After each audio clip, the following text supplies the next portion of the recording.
Hey, welcome back, guys, to Tuesday's Zack Attack reviews on Zack Attack News Live. I haven't done this in 2 weeks. It feels good to be back.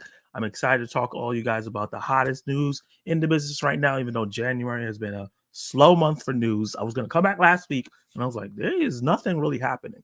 So I did a different type of live stream last week, but I'm back in the swing of things. We got some great stuff to talk about.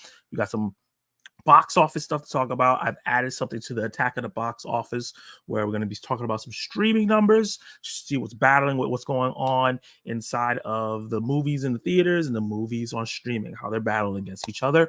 We're going to talk about the Golden Globes, the winners, the losers, the snubs, and some of the things that it pertains into the momentum for certain people when it goes into other things like the SAG and the European like Oscar awards and the Oscars themselves. And then also we're going to do some rapid fire news. I have 3 quick news stories I want to talk to you guys about as well and break down. And then we're going to talk about what's coming out this week. So I'm excited to talk to you guys about all these great news. Sorry, chair. Got to get a new chair soon. It's all messing up. And obviously one of the rapid fire news, this is a little spoiler real quick for what's in it. But let's see what people are saying in the chat. Hey, Collective Movie Man, what's up? Thank you for joining the live stream. Appreciate you. Hey, what's up, Kenny Sparks? Welcome back, Mace Voice. That was my jam back in the day. Jesus, I don't even know how old I was when that song came out, but that was my jam. But thank you guys for being in the live chat, checking this out. Let's get into a little segment. First of all, try something a little different here. Adding a little background music. Let me know how it sounds. If you can hear it. It's silly. You guys hear it? I think maybe I don't want to hear it because I have headphones on. That's actually not going to work. So that was a fail on live, but that's fine. Let's get into our first segment, and that is Attack of the Box Office. There we go. We're going to be breaking down what's going on in the box office right now and this past weekend. So I missed the Christmas weekend and the weekend after, but this is going to be talking about that third weekend when all those Christmas movies came out and some new movies as well. And see what's going on, what's the narratives, what's successful, what's failing.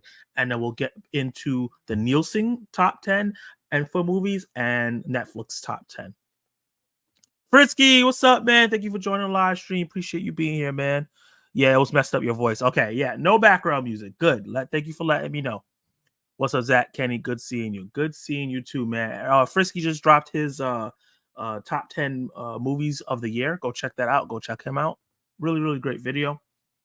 But let's get into this weekend box office. So the number one movie of the year and well, technically, yeah, but the number one movie of this weekend is Wonka, and I'm pretty sure this is the third week in a row that it's been number one because I don't think Aquaman or Anyone But You or any of these movies unseated it. Maybe Color Purple. I don't think Color Purple. I think Color Purple might have unseated it, but it had a big drop, as we're going to talk about. But Wonka has been pretty steady, and as you guys know, if you saw the review for that movie on my channel, I loved it, and I think it deserves all the success that it has. It made $14 million this past weekend, only dropped at 37%, and it's still number one.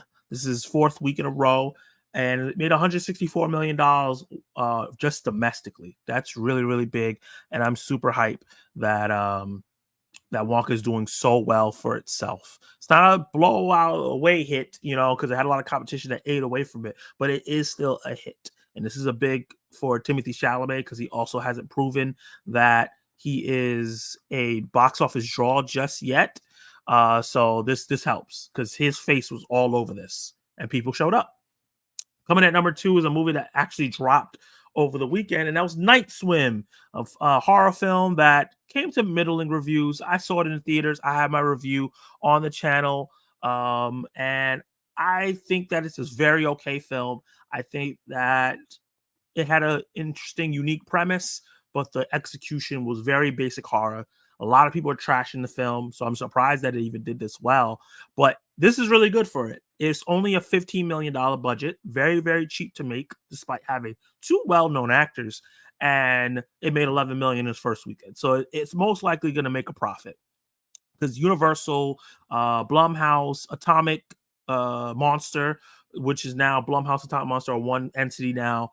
They make very cheap movies that people just go to see.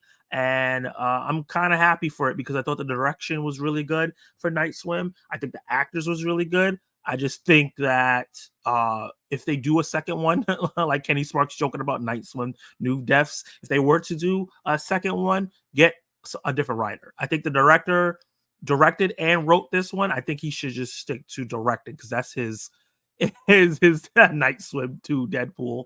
That's amazing. They should definitely do that if they don't get sued. New Depths or The Deep End. I'm pretty sure there's a movie called Deep End already. But Night Swim, The Deep End is amazing. Actually, that sounds legit. Let's see what the chat has to say so far. I'm personally looking forward to seeing Zone of Interest. Gaffers knows supposed to film last year, and he thinks should have won the Palme d'Or. I don't know if I'm saying that correct, Chrissy. Yeah, I've been wanting to see Zone of Interest for a long time. It's just not coming to any theaters near me, and I live in New York. You think I would find some hole in the wall art theater to show Zone of Interest, but I just haven't really seen it. It was almost feeling like a 2024 film. But just A24, is it A24? I think it might be. It might not. No, I don't think it's A24, but that's a movie that's really hyped about. I heard it's very experimental, very hard to sit through, not something you will rewatch, but I really want to check it out. And I know Gaspar knows your favorite director. Funny about Wonka. So my dog's name is Noodle. Didn't see the movie, but my mom and sister said I have to just because of how much they say Noodle the way we do to our dog. Noodle is the second best character in the movie. So yeah, and you should go check out Wonka. It's just a sweet, sweet, good-hearted Christmas movie, even though it's not a Christmas movie. Hey, Through the Lens, what's up, man? Thank you for joining the live stream. I'm glad to see you back on YouTube. Some of my favorites when I started my YouTube journey a while ago are coming back. I saw that you started dropping videos, and oh my god, I just watched his top 10 videos. Somebody else, Imran Plus, who's been on the channel, just came and dropped his top 10 videos, and he's back. So I'm glad to see you guys back on his YouTube train. I know it's rough. Hey, Ted's made this. What's up, man? Thank you for joining the live stream. Appreciate you, man. Hopefully you're doing well. Excited. I need to go check out your next quiz. I think you did an MCU one and leave you a bunch of comments. The Deep End is perfect. It really is perfect. Have you seen We T, beloved channel member? Thank you for joining the live stream. Greetings to you as well. Yeah, okay, it is A24. I haven't seen Zone of Interest available anywhere. Me either. It's finally coming to me this week or so. Okay. There's just so much I want to check out this week that makes it hard, you know? Got your majestic voice blasted through my car speakers, man. Don't make me laugh too hard. The roads are icy. please get home safe from work. Don't forget to like the stream, y'all. Appreciate that. I've been dealing with a bunch of things in personal life, so I haven't uploaded for a while, but should be back very soon. Yeah, I saw you uploaded a short, which was quick and easy, and I'm glad that you're taking care of the stuff that's going on in your life, man. You are an important voice in this thing. But let me continue getting through this box office. So Aquaman, The Lost Kingdom, dropped 42%, which is not that bad, surprisingly, how people dog this movie, and it's made $100 million just in the US alone. And the big thing about the Aquaman and Lost Kingdom, Jason Momoa, and the reason why they continue to drop this movie instead of just scrapping it is because worldwide, this movie's making money. It's going to do better than the Marvels did, and it might actually break even, which is very, very impressive for a film that you would think would be DOA since the DCEU was over. You know what I'm saying? 3 weeks in, $100 million. That's way more than I thought it would make. 10 million competing with the newest release, way more than I thought it would make. And yeah, I'm just happy for the movie. I thought that it was not a great film, but it was a fun film. I had fun. I watched it like a DC Pirates of the Caribbean, and I had a lot of fun with that movie. I knew Through the Lens would think it would suck, but I didn't think it sucked. Aquaman 2 isn't great, but isn't either. I had fun with it. Same thing. I had fun with it as well. Zone of Interest is apparently fantastic. That's what I've been hearing, man. Let's see. Migration dropping 41%. This one hasn't penetrated the mainstream or the film community, but I hear good things from the people that did go see this film. It's made $77 million worldwide. I'm not sure of the budget, but $77 million is not that bad. I don't think this is like the budget of a Pixar film. It doesn't really have any big voice actors, I think. So I think this is a decent amount of money this movie is making, and it's still gonna hold for a couple more weeks. It only dropped 41%. Anyone But You arose 11%. And this is a surprise because this movie, which is number 5 on the list and is steady at number 5, it hasn't moved, made 43 million so far. And I had low expectations for this film. I'm going to be very, very honest. The marketing for this bad boy was not good. It wasn't good. That's the best I can say. But all I've heard is really, really great things about the film and how it's one of the best romantic comedies to be in theaters in a long time, which you don't get a lot. And romantic comedies are my second favorite genre, even though I didn't watch any of them in 2023, which blows my mind. But that will change. I will be catching up some romantic comedies, but I love a good rom-com, and I heard this one is great. And I like Sydney Sweeney. I like Glenn Powell. I definitely want to check it out when it gets to stream. I'm not going to have time to check it out in theaters. Unfortunately, you think I would support it because I want more in theaters, but I'm not going to get a chance. The Boy in a Boat, which is a film that is like one of those true stories type films, only dropped at 33%, made $5 million. It has a low budget. It's not super expensive. So I'm happy for it. Hold on. I realized I zoomed in too close. Yeah, it's made $33 million this year. It added theaters, but dropped in the amount of people that want to go see it or amount of money it made. So not great, but I think that it's steady. It's one of those films that hopefully makes his money back and just doesn't disappear. It probably will do better on PVOD and then streaming. The Color Purple dropped 60%. What weekend is this? In the second week. It made $54 million, pretty high. It had a really big opening on Christmas Day. I think 18 million on Christmas, which was insane. I think it broke a record. For me personally, I didn't review this film because I was on break when it came out, and I did go watch it. It wasn't for me. Didn't really care for the film at all. But I know a lot of people love this movie, and I don't know. It just had a big drop off. So I think everybody that wanted to see it saw it in that first weekend, and then just didn't follow up. Didn't do repeat viewing, because for movies that like this, they need repeat viewing for people who love it. Liked parts of the film, loved some of the performances, but overall the film just wasn't for me, unfortunately. The Iron Claw dropped 14%, which is insane. It lost 402 theaters, so it's starting to wane out. I think A24 thinks like, yeah, we had enough. 3 weeks in, $24 million. It wasn't an expensive film to make. It's not going to get any. It's not getting really awards buzz, as we're going to talk about the Golden Globes soon. How it didn't get really any nominations across the board: directing, cinematography, script, or the actors, which is a shame. I think Zac Efron deserves a Best Actor nom, and there should be some supporting actor noms too. But unfortunately, this movie just probably came out too late amongst all this other films. Color Purple being an Oscar bait film, Wonka is looking like it's going to be an Oscar bait film because it's getting some music nods and some directing stuff in like smaller circles.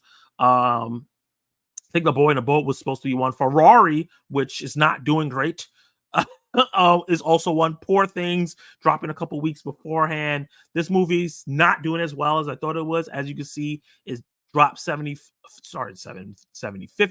theaters. So they're slowly going to start taking that out of the picture as well. This is Searchlight. This is Disney. One of my favorite films of the year. I think it was in my top 5 if you watch that video.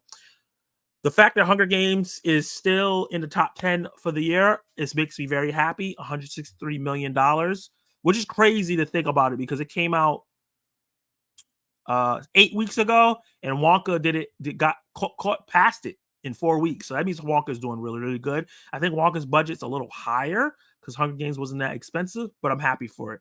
Boy and the Heron didn't really catch on. Like, I know the animated community likes it, and I know that like the film bros like it, but it doesn't look like it caught on to the mainstream. Only 39 million. It may make 4 million before they completely take it out. It's only in 910 theaters now, and they just dropped 30 theaters. Godzilla -1 didn't get the uptick I thought it would get because they did Godzilla like -1, which is like in black and white, which I thought would make it get a little higher. I heard it put a little bit of boost, but it still dropped 23%. It's making 50 million.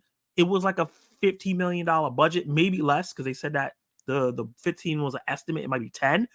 Smash hit. Godzilla minus one. Great for international play. Got great for the Godzilla brand. Trolls finally dropping out the top 10. It was in there for a couple weeks. Looked like it dropped maybe 2 weeks ago. And American Fiction, a movie that I really, really love. Kenny Sparks astute to that. He just saw it recently. It just added a couple more theaters and made some more money. And it's doing well on average for this small film, but a great, great film that spoke to me really well. And the rest of the films are a mixture of old films that's been in there. Zone of Interest, as we were talking about, another A24 film that's, doesn't look like it. Yeah, only 6 theaters. It's only played in 6 theaters. This bad boy has not got a wide release. So I don't know if they're going to make this a 2024 film, but it's up for the Oscars now. I don't know what's going on. But the rest of the films here, Fallen Leaves, another great movie I heard about, Memory, which came out last weekend, didn't get to check out, Saltburn, The Shift, a lot of these older films that are in smaller theaters and you don't see a lot. That's not making that big of an impact. Let me see what you guys are saying in the chat, and then we're going to move on to streaming. Let's see. I'm going to go see The Beekeeper next Tuesday. I want to see it this weekend, but my mom is having surgery on her eyes, and she really wants to see it. By Tuesday, she'll be able to drive and go see it. Okay, that's really nice. I'm glad that you're waiting for her, and that's going to be a great experience. The first movie she'll see after getting eye surgery and not having to use glasses, I presume. That's great. I want to go see Beekeeper too. I had an opportunity to see it this Saturday, but I couldn't because of family issues. But I have tickets to go see Mean Girls on Friday. I'm gonna check out, see if I can see Book of Clarence and Beekeeper somehow. I don't know. Malign is living on the edge. Zone of Interest is apparently fantastic. Yes, mate, drop it. Thank you. I appreciate that. I'm glad I got to see Beekeeper last weekend, Book of Clearance, then Mean Girls, then WWE Super Show this weekend. You got a packed weekend, man. That's great. Thank you for the kind words, Zach. Appreciate it. No problem, man. You know I'm always supportive of you, man. Spoiler alert, Iron Claw killed me. One of the saddest films I've seen. Yeah, man. When those particular scenes, when all I gotta say is, with the crutches, I was like, what is happening right now? Ferrari had good ideas, but they were dragged out too long, in my opinion. Man was so many better films, in my opinion. Man has so many. Okay, I can understand that. I haven't really heard. I heard some people say it was good, but I haven't heard many people say it was great. Anyone but you is great. I know. I saw your review. Great review of it too. Poor Things deserves to make a lot more money. One of the most unique films out there. Absolutely, but it's not in a lot of theaters, as you can see. Where are we at? Poor Things only in 750 theaters. That's not a lot. And I think that people didn't know what the movie was about. Yorgos Lanthimos is not a director that is mainstream. I think this is probably his most mainstream film, and this movie is weird as hell. So I can see why it's not making as much money. But maybe the award play will get it up there. Hey, Zach, so I forgot the award show was Sunday. I know L Movie Tuber, so I won't have much to bring to the convo. I'm just here. Hey, I'm going to be going over it, bro. We'll talk about it together. Migration budget is 72 million. My guy, Jesus, 72 million? That's a lot. Animation, it costs a lot. Well, so it went a little bit over, but that's not including marketing. So that's not great. Still need to see Boy and the Heron.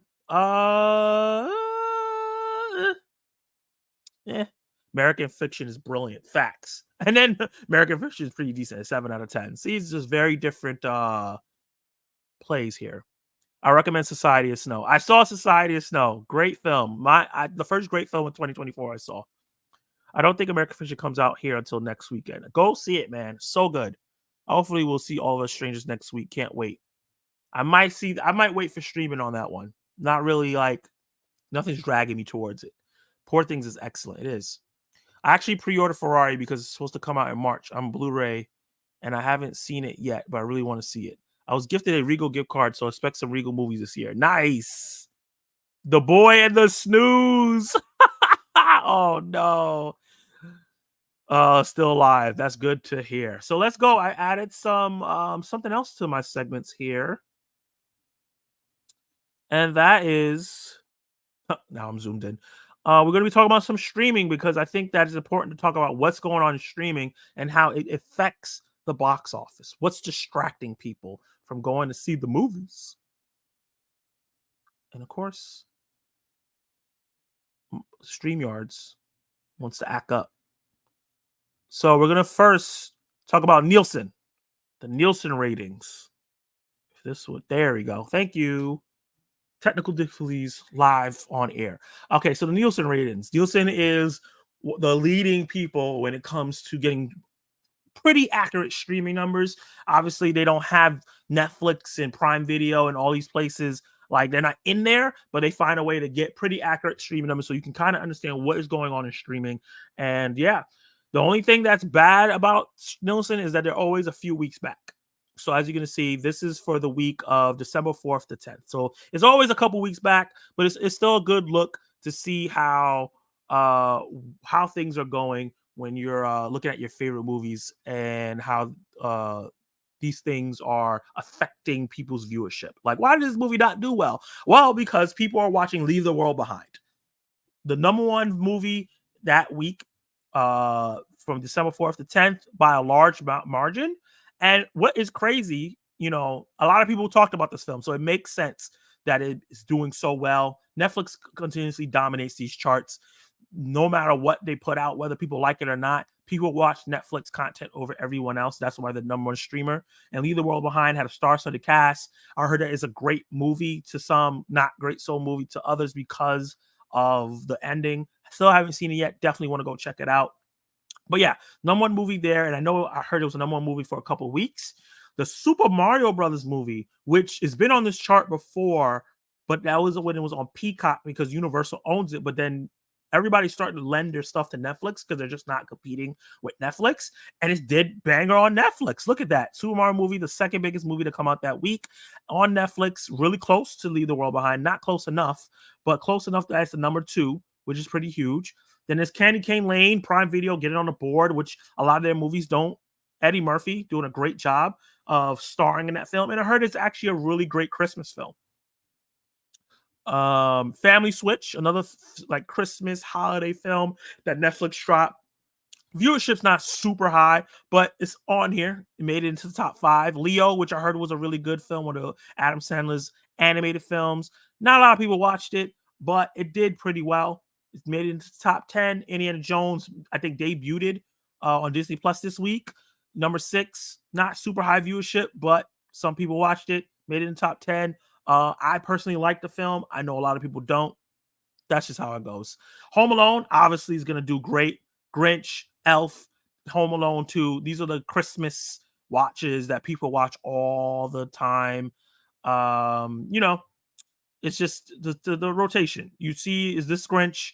I don't know if this is the animated one or the live action one. I think this is the animated one. So usually it's the animated one and the live action one that does well. And then you'll see Home Alone, all the Home Alones, and Elf. Those are usually the Christmas movies you'll see all the time. So it's interesting, all that time they always come back just right before Christmas. It's gonna be interesting to see what movies did well during Christmas. And this is, before I get back to the comments, this is the Netflix chart. This Netflix is a little bit more what's the word I want to say? They're more up to date, faster. This is for last week up until January 7th. I think, let me look at my calendar. That is Sunday. Yeah. So they go from Monday to Sunday. So this is on Netflix charts. What was streaming on Netflix? Equalizer 3, not a runaway hit, but a great hit on Netflix, a Sony film, because Sony does their deal with Netflix because they don't have their own streamer. Rebel Moon, very, very soft. It climbed from 3 to 2. But yeah, soft. It wasn't as big as I thought it was gonna be, but understandably, the movie wasn't as great as it should have been. In its 5th week, Leave the World Behind, not the number one film, dropped in some ratings down to 7,900. We'll see on Nielsen's chart if that's accurate because Netflix be fudging the numbers a little bit. But Leave the World Behind still in the top 3. Exodus, Gods and Kings. Who's watching this? Why was this? Sometimes you'll see certain stuff on this list and like, oh, I know why people are watching this because this film came out. Like Aquaman. People are watching Aquaman because Aquaman 2 came out. So they were like, let me watch Aquaman 2 again. Super Mario Brothers, once again, we saw doing well when it first came out a month ago on the platform. Leo's still here. Those who wish me dead was a Max original movie, or I think it came out in theaters, but I think it streamed on Max at the same time. This is Warner Brothers dropping a film on Netflix, and it did okay. This wasn't a huge movie, but I liked it. And then new movies, Bitcon did okay. Chicken Run, Dawn of Nugget, which still have to see in its fourth week, did okay. But the big thing is Equalizer 3, Rebel Moon, and Leave the World Behind are the things here. But X's got and Kings. Who's watching this? Who in my chat is watching this movie? Why? And I understand why Aquaman is there. Let me see what the chat is saying.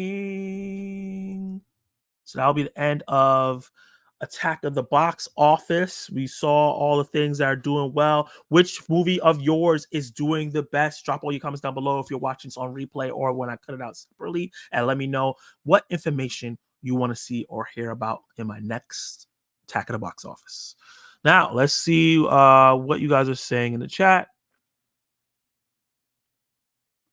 Netflix is dropping some bangers starting Brothers of Sons. I heard that show is good. I heard that it takes itself a little too seriously, even though it's supposed to be like an action comedy. But it's Michelle Yeoh. I'm down. I'll check it out. You're right about streaming. I'm now lazy. I prefer to watch films on streaming. Wow. That's a lot of people. A lot of people feel like that. People will only go out to the theaters that are not already moviegoers like me, unless it's like an event, an Oppenheimer, Five Nights at Freddy, a Marvel movie that has a lot of hype, that got a lot of good word of mouth. Mission Impossible didn't even get it. And that's an event movie. So it just really depends, And a lot of people, even with event movies, are still waiting at home. Is there any information about Paramount Plus? Because I've heard Paramount Plus is not doing good and they might have to sell it to HBO Max. So Paramount Plus is, from the rumors, because it's all rumor mills and there's nothing confirmed, but it's looking like the streaming service is not good. It's not about Paramount Plus. It's just Paramount as a company. They're not going to just sell the streaming service. The whole company as a whole is not doing as great as they want, especially with Tom Cruise Mission Impossible film looking like it's going on a down end. Paramount Universal usually has like a lot of small hits, but I don't think they have any big franchises that can keep them afloat each year. I think Top Gun was huge for them, but they haven't had anything like that since. They have Trolls, which is a small hit. They always drop little small hits here and there, but for whatever reason, they're not staying afloat, and Paramount Plus is not hitting like they thought they would, and they're putting money into it. So the rumor was that Paramount was going to fuse with Apple TV Plus, but now it's saying that Paramount Plus was going to fuse with Apple TV Plus, but now it looks like Paramount, the company, is going to be fusing with Warner Brothers.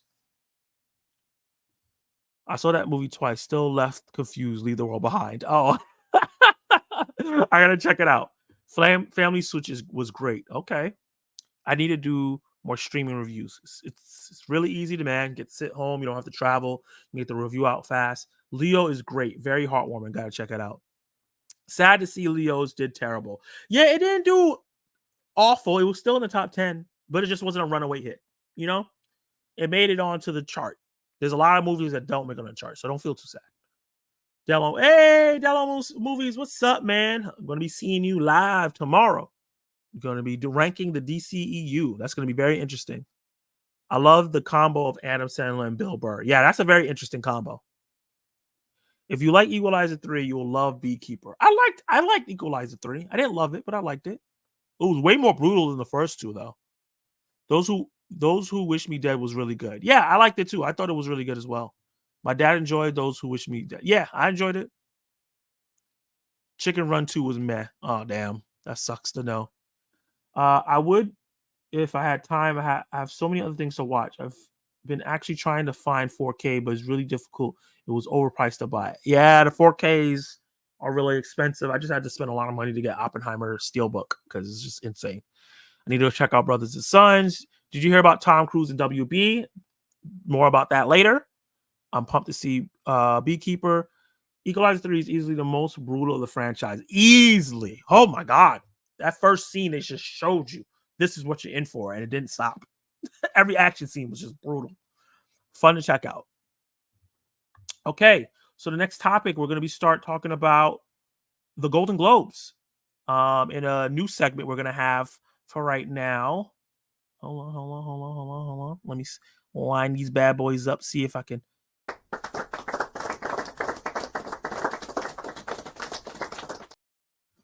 We're going to be, oh, see, I did it wrong. There we go. Oh, man, technical difficulties live on air. So the Golden Globes was, hold up, what's going on? Animated thing. Oh, gotta scroll down to the bottom or the top. I was looking at the nominations. What's going on? What are you doing to me, USA Today? Why are you moving? Okay. Sorry, guys. USA Today is doing things that's not supposed to do while I'm trying to perform a live show somewhat professionally. Uh so we're talking about the Golden Globe breakdown. We're going to talk about the Golden Globes. This is part of the Oscar watch. This is one of the biggest um award shows leading into the Oscars, showing you precursors of what you can expect, who has momentum, and this is one of the big ones. This one, SAG, the European one I'm forgetting for some reason, BAFTA, and there's one other that is a big one that tells you what is going on. So I didn't get to watch the show live, unfortunately. I heard that Joy Coy was a horrible host and he bombed completely, which sucks. But I usually pay attention to the Golden Globes results because it kind of tells you what's going on. You see what your favorite movies are doing and if they're going to get something. He said, I was so happy with the Golden Globes. My favorite movie of the year won for best drama. Okay. Hey, Clay, what's up, man? Thank you for joining the live stream. I never check out the Golden Globes. Honestly, the critics usually don't like the movies that I do. Yeah, that's how I used to feel. There's still, but now that I'm watching more movies, I'm starting to see all the movies that are in the Golden Globes, and I can understand what's going on now. So best drama. The nominees for best drama is Anatomy of Fall, Kills the Flower Moon, Maestro, Oppenheimer, Past Lives, Zone of Interest.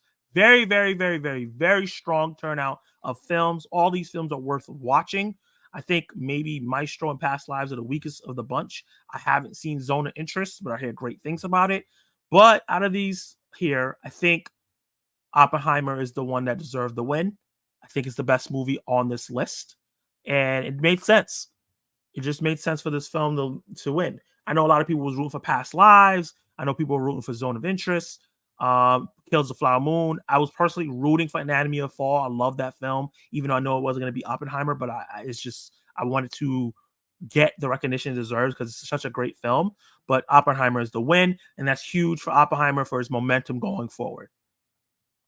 Actress in a drama, Annette Bening and Nyad. That's a Netflix drama that is on Netflix now. I haven't got to check it out.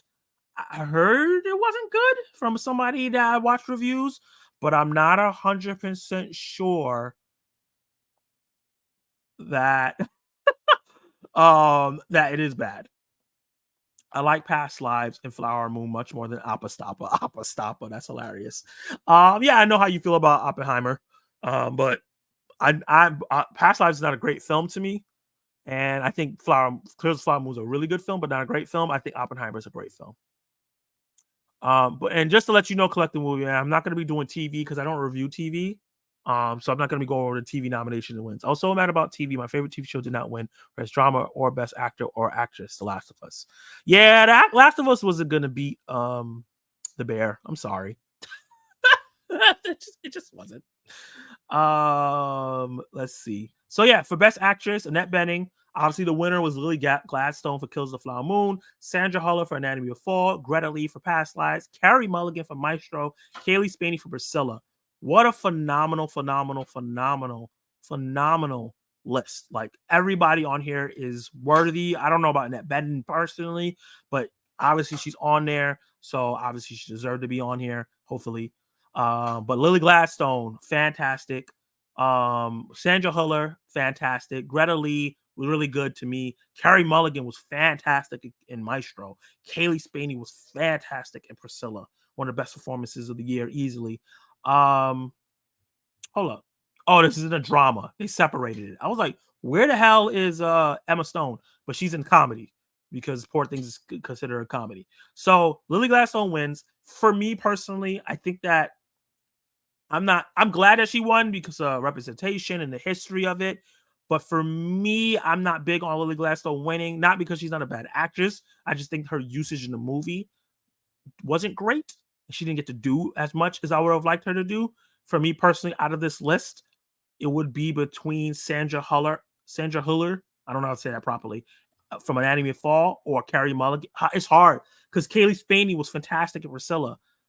Um, I was no, actually, I'll go Sandra Huller and Kaylee Spaney only because I feel like they had to carry the movie a lot more than Carrie Mulligan did, even though she was fantastic. I think her and Bradley Cooper were great together. Kaylee Spaney had to carry a lot of the film, and Sandra Huller almost had to carry that whole film on her back. So I would definitely go with those two fighting for it, but I'm still happy for Lily Gladstone because she is great. She's not bad. I'm very happy for Lily Gladstone, won for Best Actress. If she doesn't win for the Oscars, at least she won for the Golden Globes. Yeah, I would have given it to Greta. I like Lily Gladstone, but she was barely in it. Yeah, she was really barely in it. I'm not huge on Greta Lee in that film, but I know a lot of people are. Actors in a drama, and obviously you can see the winner here already. We kind of knew who was going to win. This is a stack um list, but we know who's going to win. Andrew Scott from All of Us Strangers. Haven't seen that yet. Can't say how his performance was. Heard it was really good. Baron Keegan for Saltburn is nuts. That's crazy that he's on this list, but I'm so happy for him. He got nominated, and I love this movie. I'm just shocked that Golden Globes nominated it. It's definitely not getting an Oscar nom. Coleman Domingo for Rustin. I haven't seen that film yet. I want to go check it out because I heard that he's like an Oscar front runner to be nominated in one of those 5 spots. But I got to go check out Rustin. Leonardo DiCaprio for Killers Flower Moon. He was phenomenal in that film. Bradley Cooper in Maestro, phenomenal. But it is still Cillian Murphy for Oppenheimer. He was the best actor on this list for any of these movies. Personally, you can definitely disagree, but I just think that personally, he's the best actor out of these. Obviously, I didn't see Andrew Scott. But for some reason, I don't think he's going to be better. I would have given it to Barry Keoghan. That's fair. Barry Keoghan had to do a lot in that film. A lot. Actress in a comedy or musical. So this is Fantasia for The Color Purple, Jennifer Lawrence for No Hard Feelings, which is blows my mind that she got nominated, but well deserved because she's comedy gold in that film. Natalie Portman for May December. Look, I don't think May December is a great film. I think it's a good film. I don't think it's a great film, but Natalie Portman was fantastic, and this is well deserved. You can get nominated if you're great in an okay film. Like if you're in an okay film or a really good film, but it's not great overall, but you're phenomenal, I think it deserves it. I think Natalie Portman deserves that. She was so good. Alma POC for Fallen Leaves. Another movie I haven't gotten to check to see. I know it's going on streaming pretty soon, but I haven't gotten to check it out. Holy crap. Dark Movie Room Movies. What are you doing? Thank you for the super chat. I really appreciate you, or super sticker. Really appreciate the donation, man. I really appreciate that so much. Thank you so much, Dark Room Movies. You are the bomb.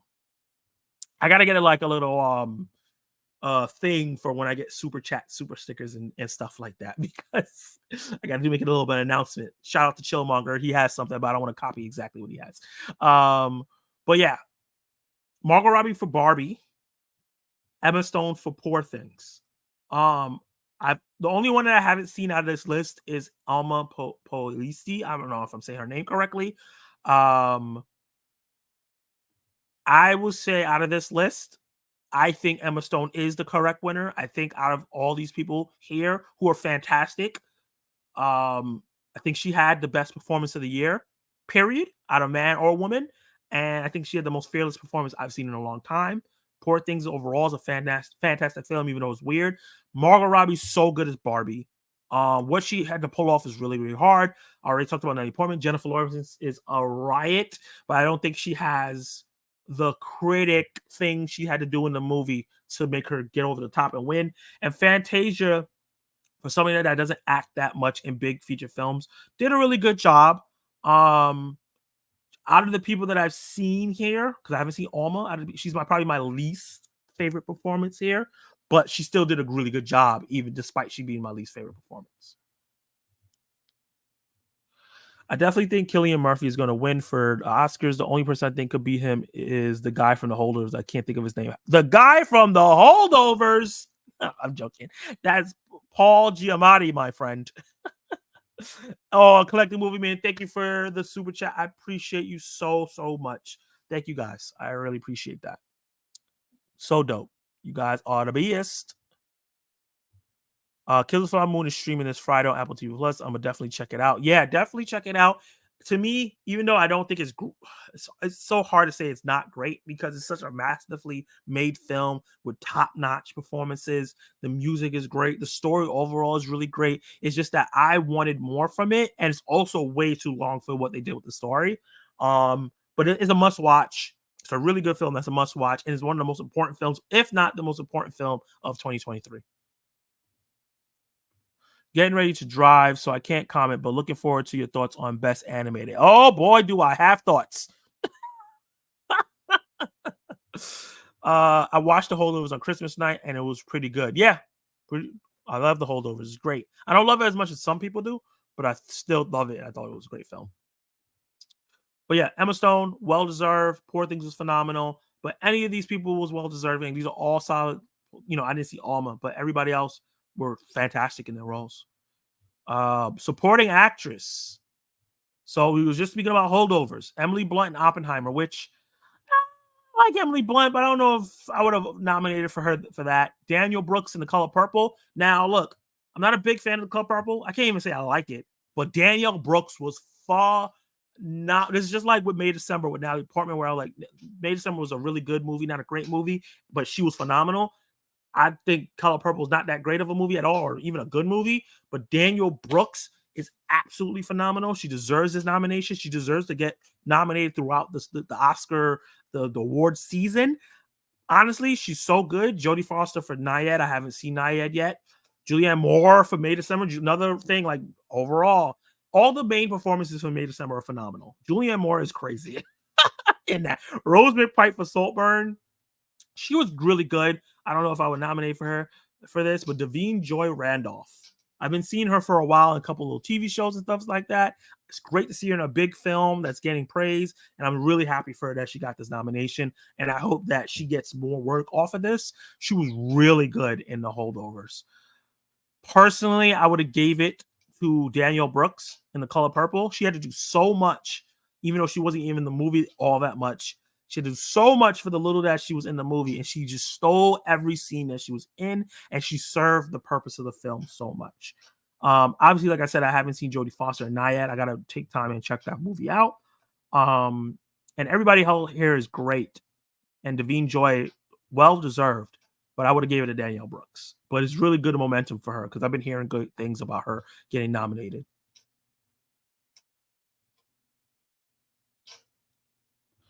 I'm definitely going to go see Killers of the Flower Moon because when I go to see it in theaters, I had a really bad headache because it was raining. Oh, that sucks. I'm sad that happened to you, man. This guy, Kenny Sparks, what are you doing? You're killing me. I'm going to strangle when I see you. Gifting a membership to a member of the Zack Attack Nation. Oh my God. Thank you so much. I don't know who got it. Oh, Collector Movie Man got it. Welcome to channel memberships. Now I got to edit my channel membership thing. Thank you so much, Kenny Sparks. I appreciate you. Hey, Obi Thor the Lions from Two Perspectives. How you doing, man? I know it's like early in the morning for you. Everything is going great. I'm glad to do Zack Attack News live again. It's really fun. Thank you, man. Hi, Alliance guys. Nice. She was so great in The Holdover. She was the emotional core of that film. This guy gifted another membership? What the heck? Who did you give this to? Who got this one? They're probably not in the live chat. That party scene, I think, won it for her. Such a great scene. Yeah. The party scene was phenomenal. Hold up. Wait a minute. Charge. Oh, I don't have it on here. I have to do that later. Let's move on. That's before we move on. Funny comment from Have You Seen With T? Kenny Sparks is rich. Hey Preston, what's up, man? Thank you for joining the live stream. We're going to Best Supporting Actor. Obviously, see the winner, Mr. Tony Stark himself. William Dafoe for Poor Things, phenomenal performance by William Dafoe. Robert De Niro as The Killer's Flower Moon, phenomenal performance by Robert De Niro. Robert Downey Jr. ended up being the winner for Oppenheimer, phenomenal performance. Ryan Gosling, this might be the most stacked one so far. I know I said it was the female one, but this one, because I think Emma Stone was the top notch. But Jesus, Ryan Gosling for Barbie, Charles Manson for May December, another phenomenal performance in this weird ass movie, and Mark Ruffalo in Poor Things was so goddamn good. Oh my God, it was so good. But Robert Downey Jr., who people expected, won the Golden Globe. This gives him a lot of momentum going into the Oscars, going to other awards. We'll see how other people feel about him, especially the BAFTA and things like that. He was great. He was great in the film. He's not my favorite here. Personally, I would give it to Ryan Gosling. I think that his performance was transformative. I think that he helped that movie make the $1 billion. He was so good in the film, and he was really important to the message of the film. The film could have been a very man-hating film, but because his character and how he played it, I think he showed that it wasn't a man-hating film, and I really like the messages that he brought to the film. William Dafoe was actually really great, but his performance is more subdued. Same thing with Robert De Niro, great but subdued. Charles Melton has a difficult performance to do in May, December. So if he I know he won something. He won something before this, so he has a little bit of momentum in his name. And Mark Ruffalo was just a gem in Poor Things. Holy crap, was he a gem? I really love him in Poor Things.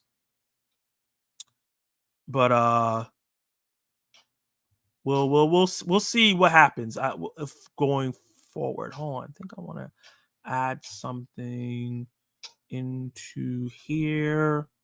Did I lose it? Yeah, it looked like it. It looked like it. Okay. I'll have to find it another time. Or maybe I'm just looking at the wrong thing. I found it, guys. I found it. All right. Boom. All right. Let's see what you guys got to say. Zach, you got to watch True Detective. I've never watched True Detective before, so I'm going to try to check it out. I heard this season is really, really good.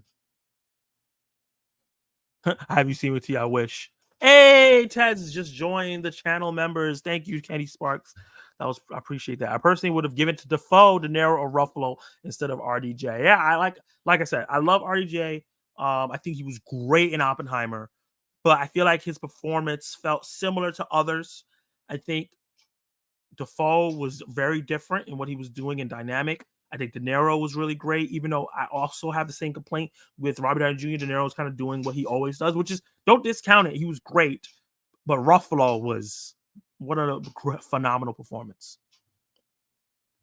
What Ryan Gosling did in Barbie was just as great as Margot Robbie. Yep, absolutely agree. I would have given it to my boy Ken. Yeah, word. RDJ, who I love, only job was to sit there and look conniving. That's hilarious. Let's see. We're going to comedy or musical. Weird thing. I guess because we don't get enough musicals, and most musicals are comedies. It's hard to have like a serious musical. It's possible. I guess The Color Purple is a serious musical, but most musicals are comedies. Air, American Fiction, whoop, whoop, whoop, American Fiction, baby. Barbie, The Holdovers, May, December, and Poor Things. A really great selection. I think that this is not super strong. I feel like there's only 2 movies that have a chance in this section here, and it was Poor Things, which was the winner and well-deserved to me, and The Holdovers. I think those are the only 2 films that really had a chance. Barbie, I think they're going to get nominations, but I think because they made $1 billion and it's really mainstream-like, I think it's just going to get a bunch of nominations, get Margot Robbie and a bunch of them out there to every award show, but not make them win anything. American Fiction just doesn't have the buzz as much as I love that film. That's why I don't think it's a strong contender. It's not as good as these other films. I don't think it's just a strong contender against these other films because it just doesn't have the buzz. It came out too late in the season. Air, which is crazy, came out so early in the year last year. I thought it was a great movie, but I didn't think it was like get award show great movie. But I'm kind of happy it's here, you know. But Poor Things, man, phenomenal film. The weirdest film on this list, honestly. Obviously, Barbie's pretty weird, but Poor Things, well deserved.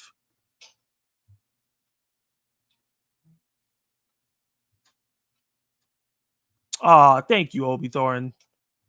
Air does not deserve to be nominated. Oh my god. What would you replace? What comedy or musical would you replace Air with? A lot of people said Color Purple. I don't personally agree, but a lot of people like Color Purple. Fiction should have won. If not American Fiction, I would have chosen Holdovers. I loved Air. I'm not at Poor Things though. It's phenomenal. Nice. I didn't love Air, but I really liked it, and I still thought it was great. It's a great movie that I liked. You know, sometimes there's great movies that you like, or sometimes there's great movies that you love. There's there's good movies that you love and good movies that you just kind of like. So you know what I mean? You get what I'm saying? Yes, we're gonna talk about snubs. Clone Tyrone should have been nominated here over Air. That movie is so good, and it's just getting completely shut out. Viola Davis should have got a nomination. Um, let's see. This is for a comedy, right? Where's the comedy? This is comedy support. Oh, this is just supporting actress. They don't even have it separated. Do they have it separated in comedy? I don't think they have it separated. Actress in a comedy or musical. So she would have been here. I see. I haven't seen Alma in this movie, so I don't know how good she is. If I had to switch out, I would have switched Alma out for Viola Davis because I'm not gonna switch out a black woman for another black woman. But I would have switched out Alma for Viola Davis if I was gonna take her out at all and put her in there. I thought she was really good.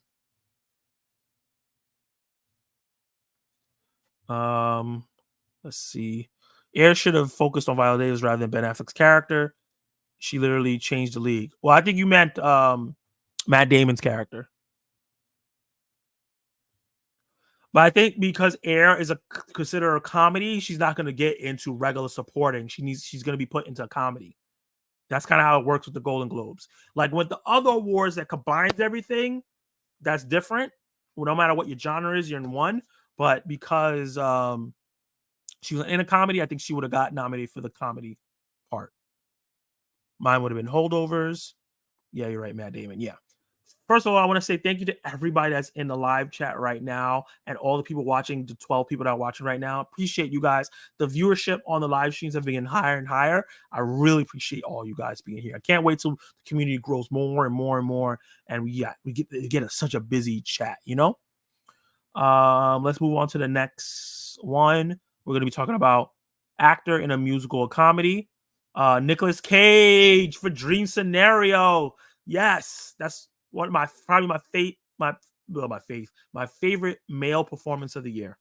What a phenomenal performance by Nicolas Cage. I know he's not going to get a lot of buzz going through the rest of the award season, maybe because he got nominated here. People might go check it out and might get some buzz. He was so good in Dream Scenario. One of my favorite films in the year, one of my favorite performances.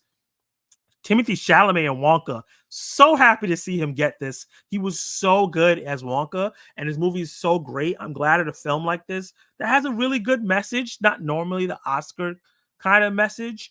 But I'm really glad that Timothy Chalamet got on here. He was phenomenal. Matt Damon in Air, thought he was really good, but like kind of like with Robert Downey Jr., Robert De Niro, on a lesser note, this is not. I've seen better performances from Matt Damon, and it feels like his standard performance that he would do. He was really good, but you know, Paul Giamatti for The Holdovers, the winner. Joaquin Phoenix for Beau is Afraid. Thank you for this movie getting some recognition. And Jeffrey Wright for American Fiction, where he was phenomenal. Honestly, this is a stacked category, but because of the narratives, where I think Dream Scenario has no buzz when it comes to awards. Wonka doesn't really have a chance. I'm glad it got here, but I don't really see him getting any more nominations past this. Joaquin Phoenix and Beau Afraid is not going past this either, I don't think. Jeffrey Wright, I do think he has a chance to keep going. There's buzz around American Fiction. So it really was between Matt Damon, Paul Giamatti, and Jeffrey Wright, just based on the conversation that was in 2023 in terms of their performances at festivals and how people feel about it.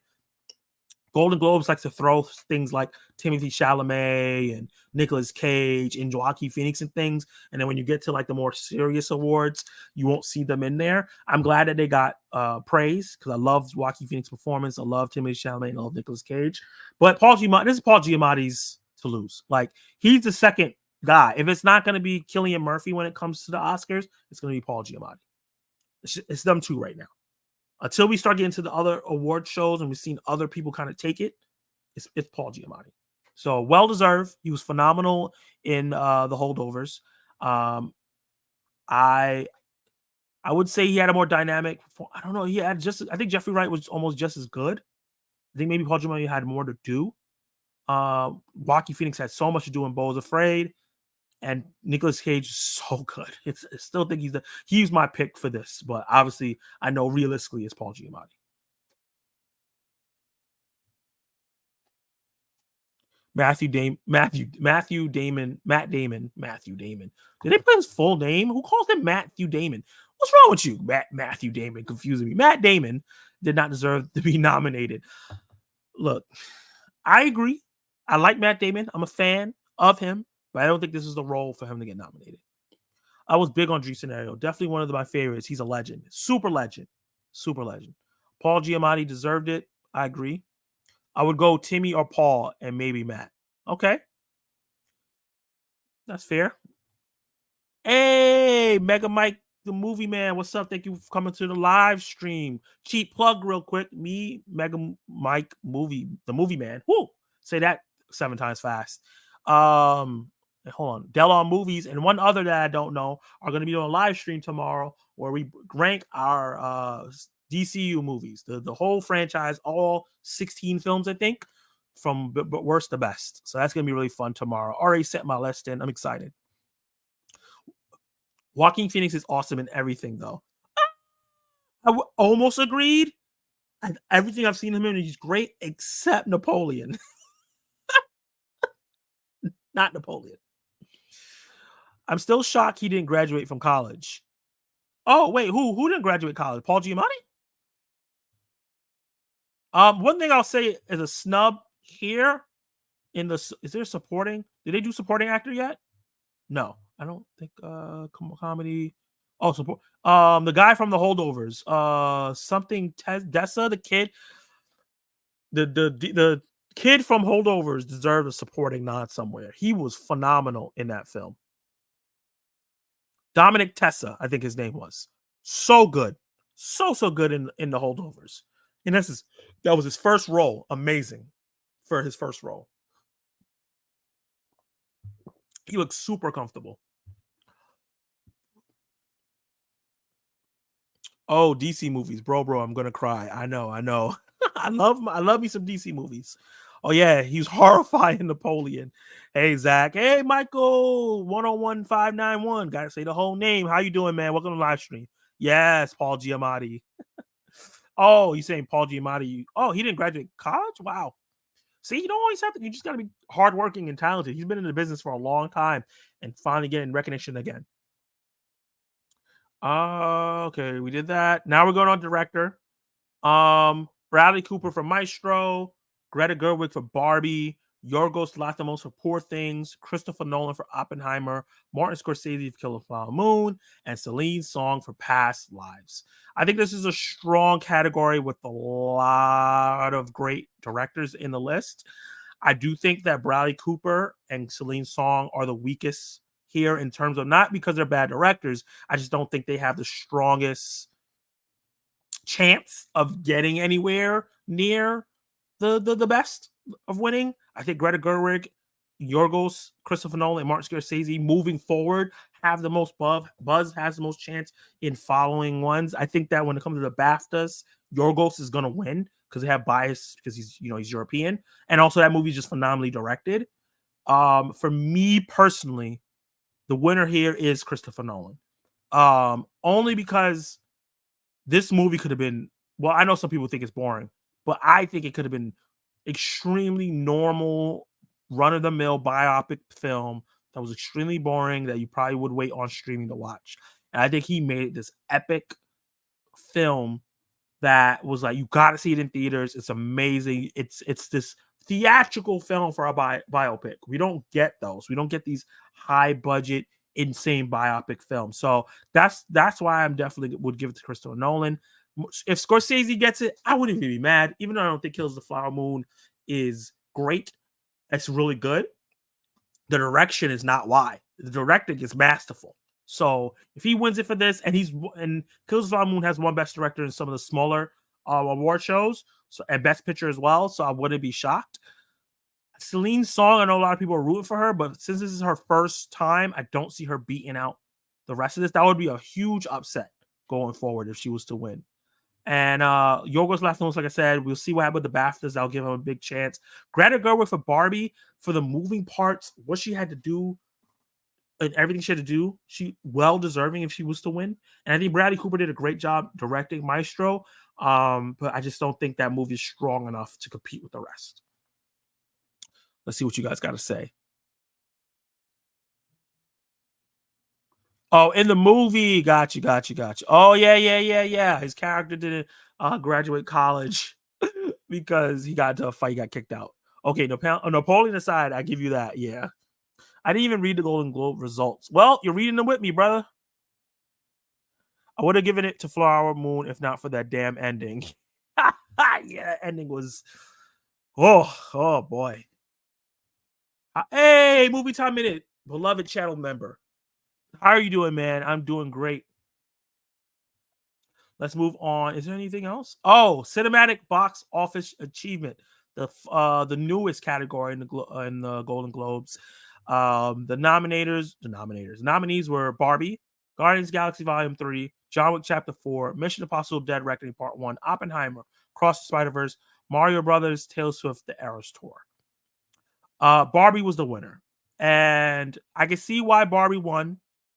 I think this in practice can be a very meaningful award where it's not just, oh, you made the most money the year, you win. I think if you surprised at the box office, did something different at the box office, found a way to make money in a different way at the box office, or you overachieved, or you saved, like Top Gun Maverick would should have won this last year, even though it wasn't the highest grossing film of last year. You know what I'm saying? Because of how it helped the movie industry stay afloat for like 6 months. Barbie is the highest grossing highest grossing film of the year of 2023. It's the highest grossing female led film in terms of of anything. It was just acting, directing, writing. So all those historical notes, it is an achievement. For me personally, Guardians of the Galaxy Volume 3, I'm not sure why it's on here. Yes, it's one of the highest grossing films of the year, but it didn't do anything surprising to what like a Marvel film usually does. John Wick Chapter 4 didn't do as great as they thought it was going to do, so that was really weird that it's on this list. Mission Impossible Dead Reckoning Part 1 didn't do well for projections. Oppenheimer deserves it. Almost made $1 billion. People projected to be way, way lower. Spider-Man Across the Spider-Verse for animated film did really, really well. Probably should have did better. Super Mario Brothers movie, can see why it's on this list because video game movies don't do really that well. I think it's the highest grossing video game movie of all time. I could be wrong, but I'm pretty sure it is. And it's set forward where now we're going to get a whole bunch of video game movies because people want to capitalize on it. But to me, the winner should have been Taylor Swift, The Eras Tour. I think what she was able to do with this tour movie was a cinematic box office achievement.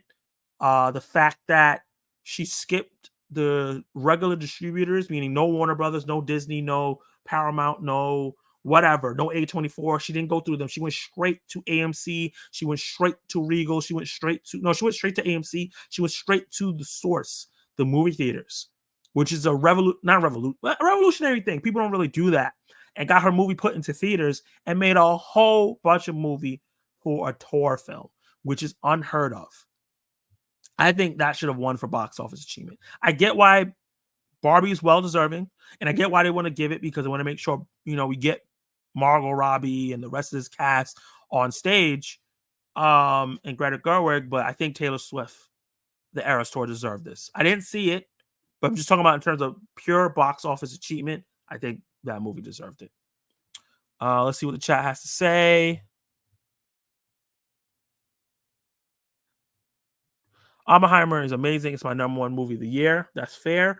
I think it was number 5 for me. It's either number 4 or 5 for me for last year. I'm going to skip that one. So I guess Nolan for after his other work, this one and was dragged out in my opinion. I'm going to skip that one. Okay, so wait, so you saw Oppenheimer, you thought it was dragged out, or you didn't see Oppenheimer because you think it was going to be dragged out? Because to me, it was 3 hours, but it felt like 2 hours to me. Barbie deserved it, like you said before. Let's see what he has to say. This was the first year of the Golden Globes. The Golden Globes?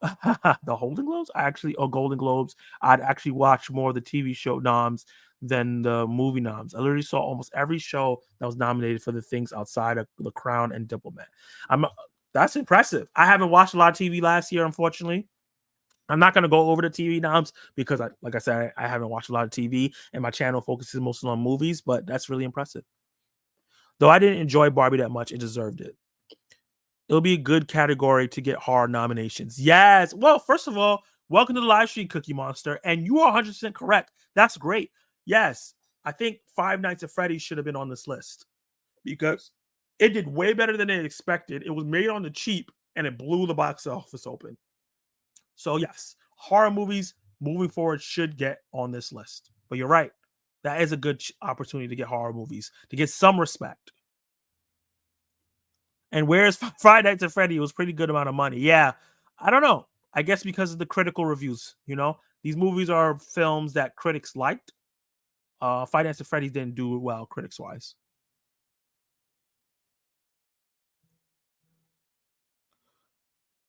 I changed my mind. The Eras Tour definitely deserves it. To be completely independent and put those numbers is crazy. Yep. I'm glad I was able to convince you.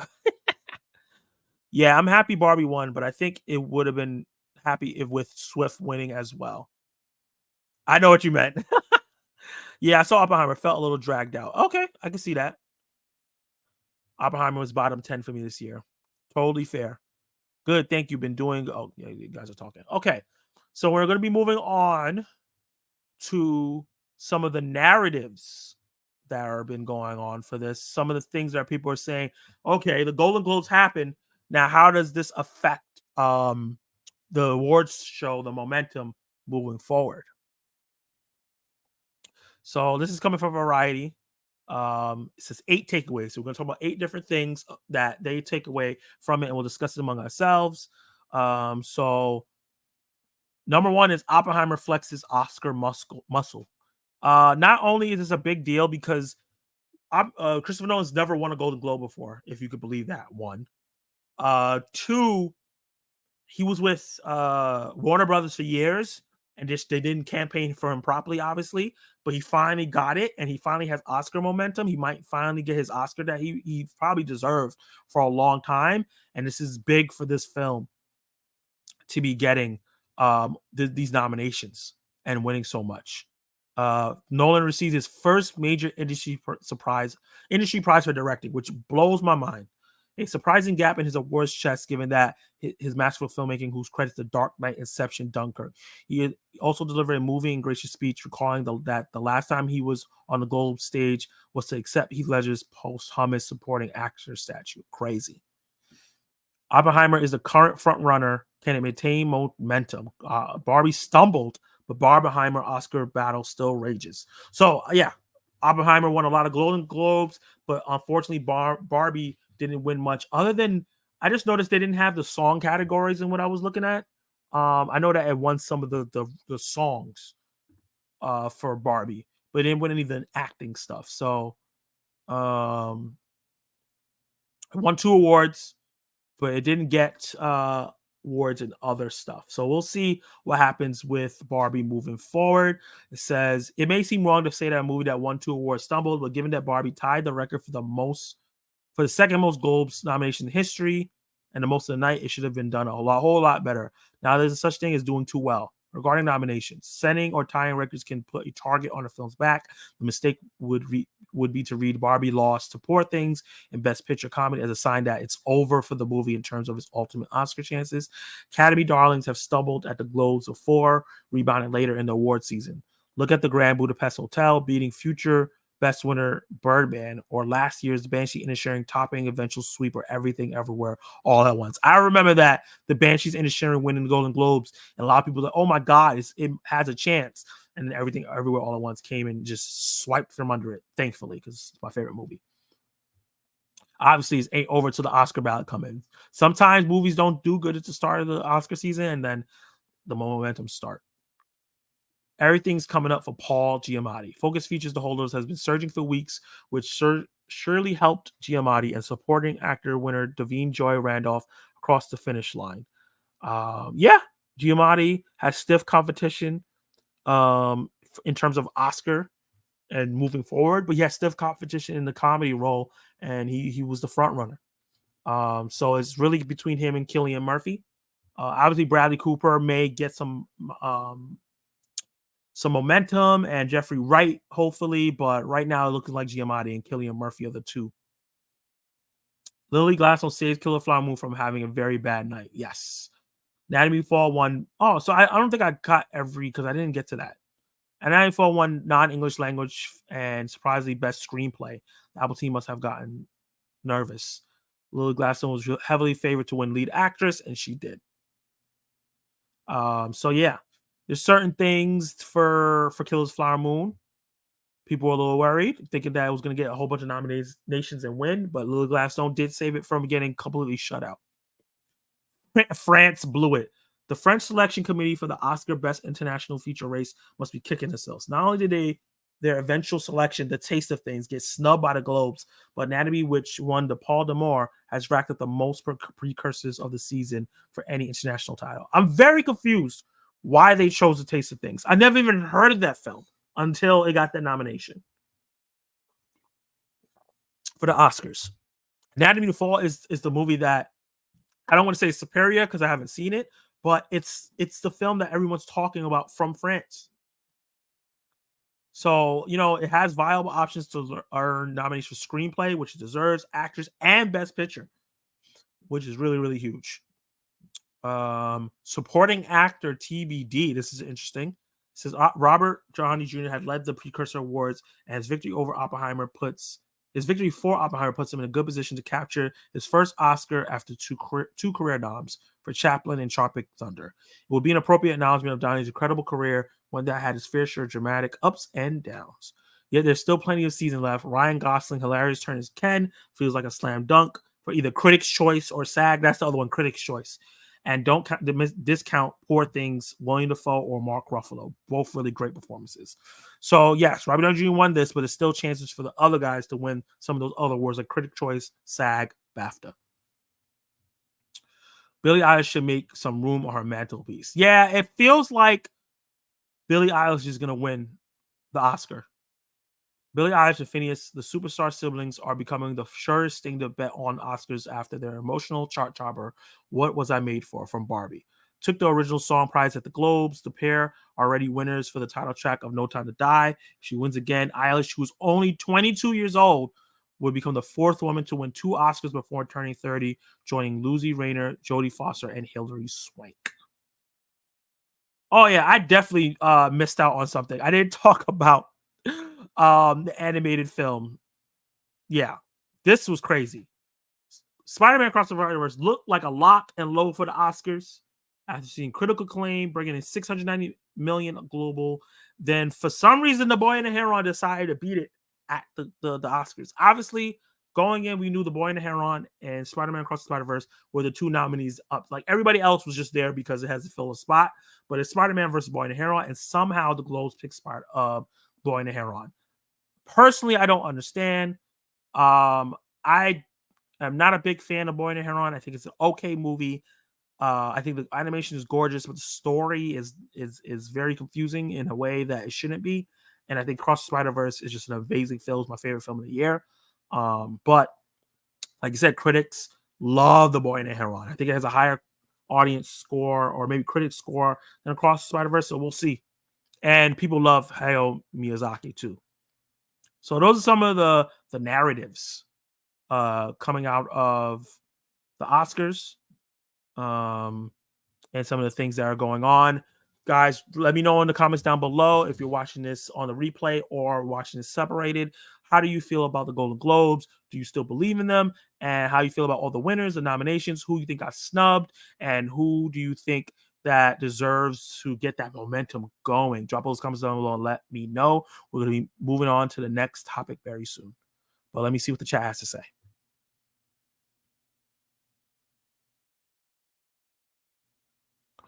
I definitely think Taylor Swift concert movie should have won. It was definitely a crazy event. I went to go see a day one in theaters and it was insane. Yeah, I don't think any movie was that insane. Even Barbie and Oppenheimer, because a lot of people went to go see those movies, but the excitement in the theater was insane. It was like a concert. I am slowing getting back into TV. Like the Twisted Metal show was great. Can't wait to see the TED show Thursday. Been watching The Walking Dead like crazy. Yeah, I need to get back into my shows, man. Yeah, Nolan got this year's Oscars in the bag. We'll see. It could be a surprise. The Deadpool thing was hilarious at the end of the Golden Globes. Yeah, that was pretty funny for him to be dressed up like that. Hype for Deadpool 3 beginning now. If I don't have school tomorrow, I'll already watch Oppenheimer. Hey man, don't force yourself. As a West Coaster, I think I'm pulling up to the In and Out is very funny. Yes, Paul Giamatti pulling up to the In and Out with his Golden Globe is amazing. Very Paul Giamatti like. I love it. Gladstone really deserved that dang award. Hey, look, I have other people that I prefer over her, but I'm not mad that she won.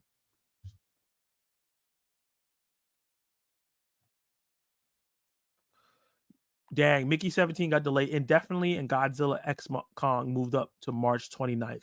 I saw that also Ghostbusters Afterlife moved up. I wonder what happened to Mickey 17. I don't know much about it, but it looked interesting. I know that Billie Eilish is probably deserving, but I still give it to Jack Black for Peaches. Look, if Jack Black was on the short list or was going to get nominated, I definitely would have given it to Jack Black, but he's not going to win.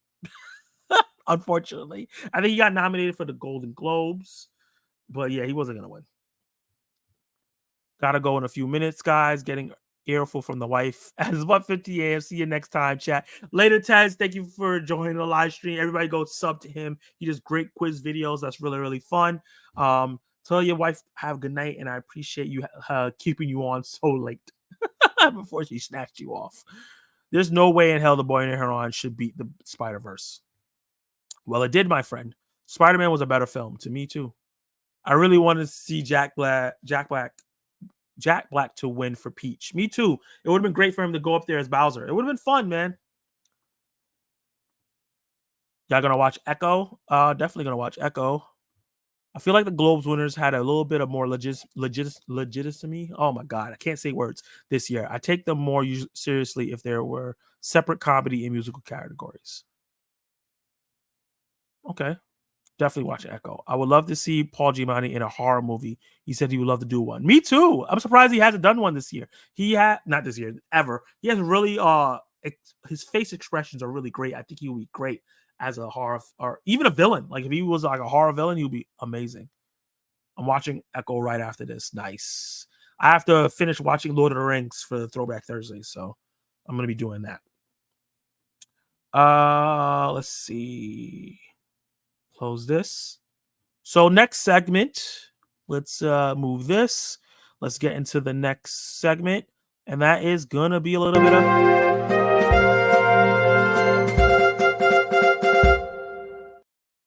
I did it wrong again. This one. So rapid fire news. We're gonna be doing a little bit of rapid fire news where I break down a couple news topics that are not super huge, that doesn't have a lot of information, but I feel like I wanted to talk to you guys about and bring it to your attention. And the first one up is a big Star Wars article. This is coming from Deadline.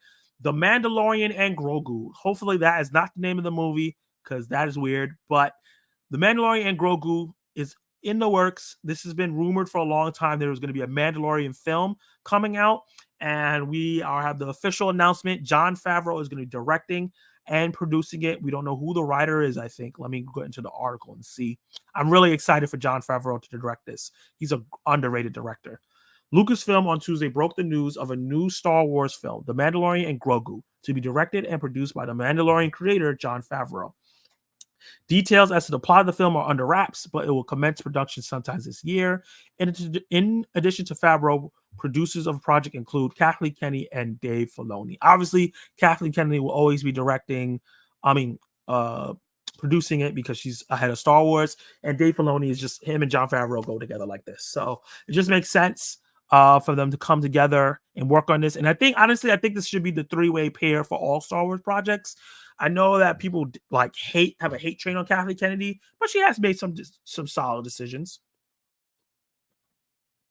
like green lighting The Mandalorian in the first place, green lighting Andor, the first Force Awakens. I like Last Jedi, Rogue One, one of the best Star Wars movies. So I'm excited for this. There's not a lot of details. This goes into the whole the Mandalorian history. We all know this.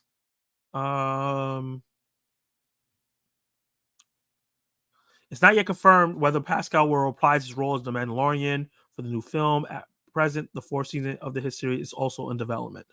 That would be really weird if Pedro Pascal doesn't come back for the role.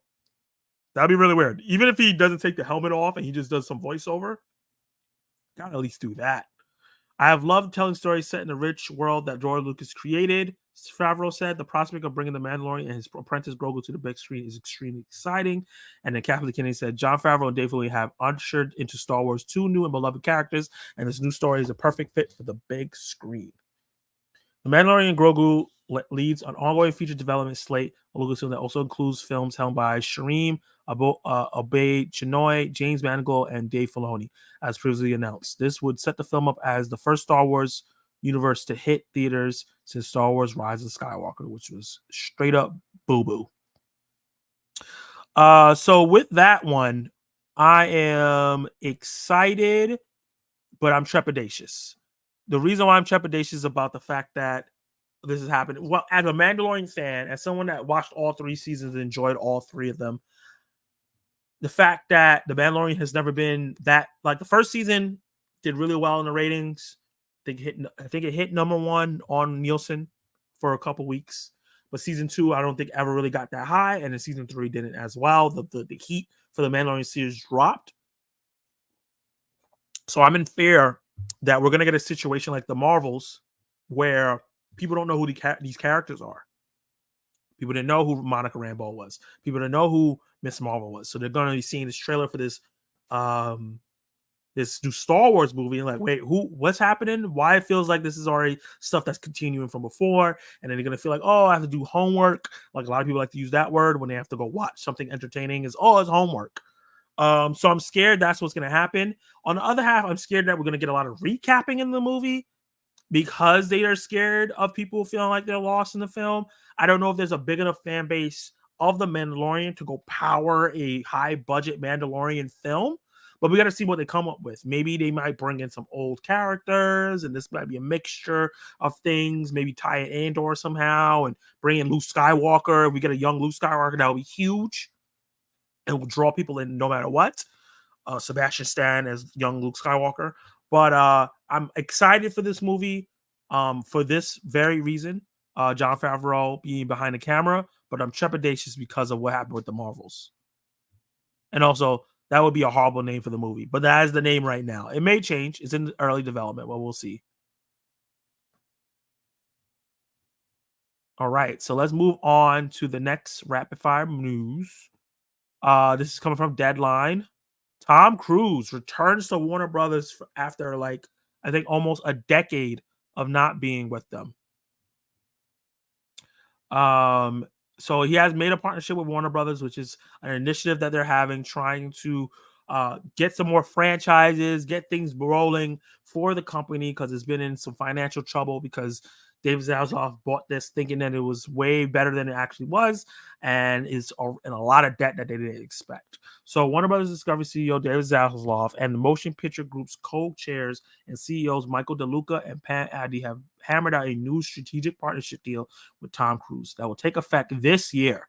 The $13 billion grossing star, holy crap, $13 billion, and producer, will develop and produce original and franchise theatrical titles, which he'll star in.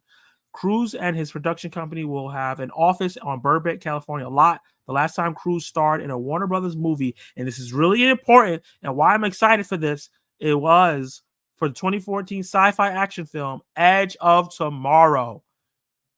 I'm gonna. Nothing here is really. Yeah, the rest of it is important, but I want to stop here before I read the rest of this. Why I'm excited for this, right? Because Tom Cruise is he has deals with Paramount, he has deals with Universal, so it's not like he's been exclusive. He's been mostly doing things with Paramount. He did Top Gun over there. He also did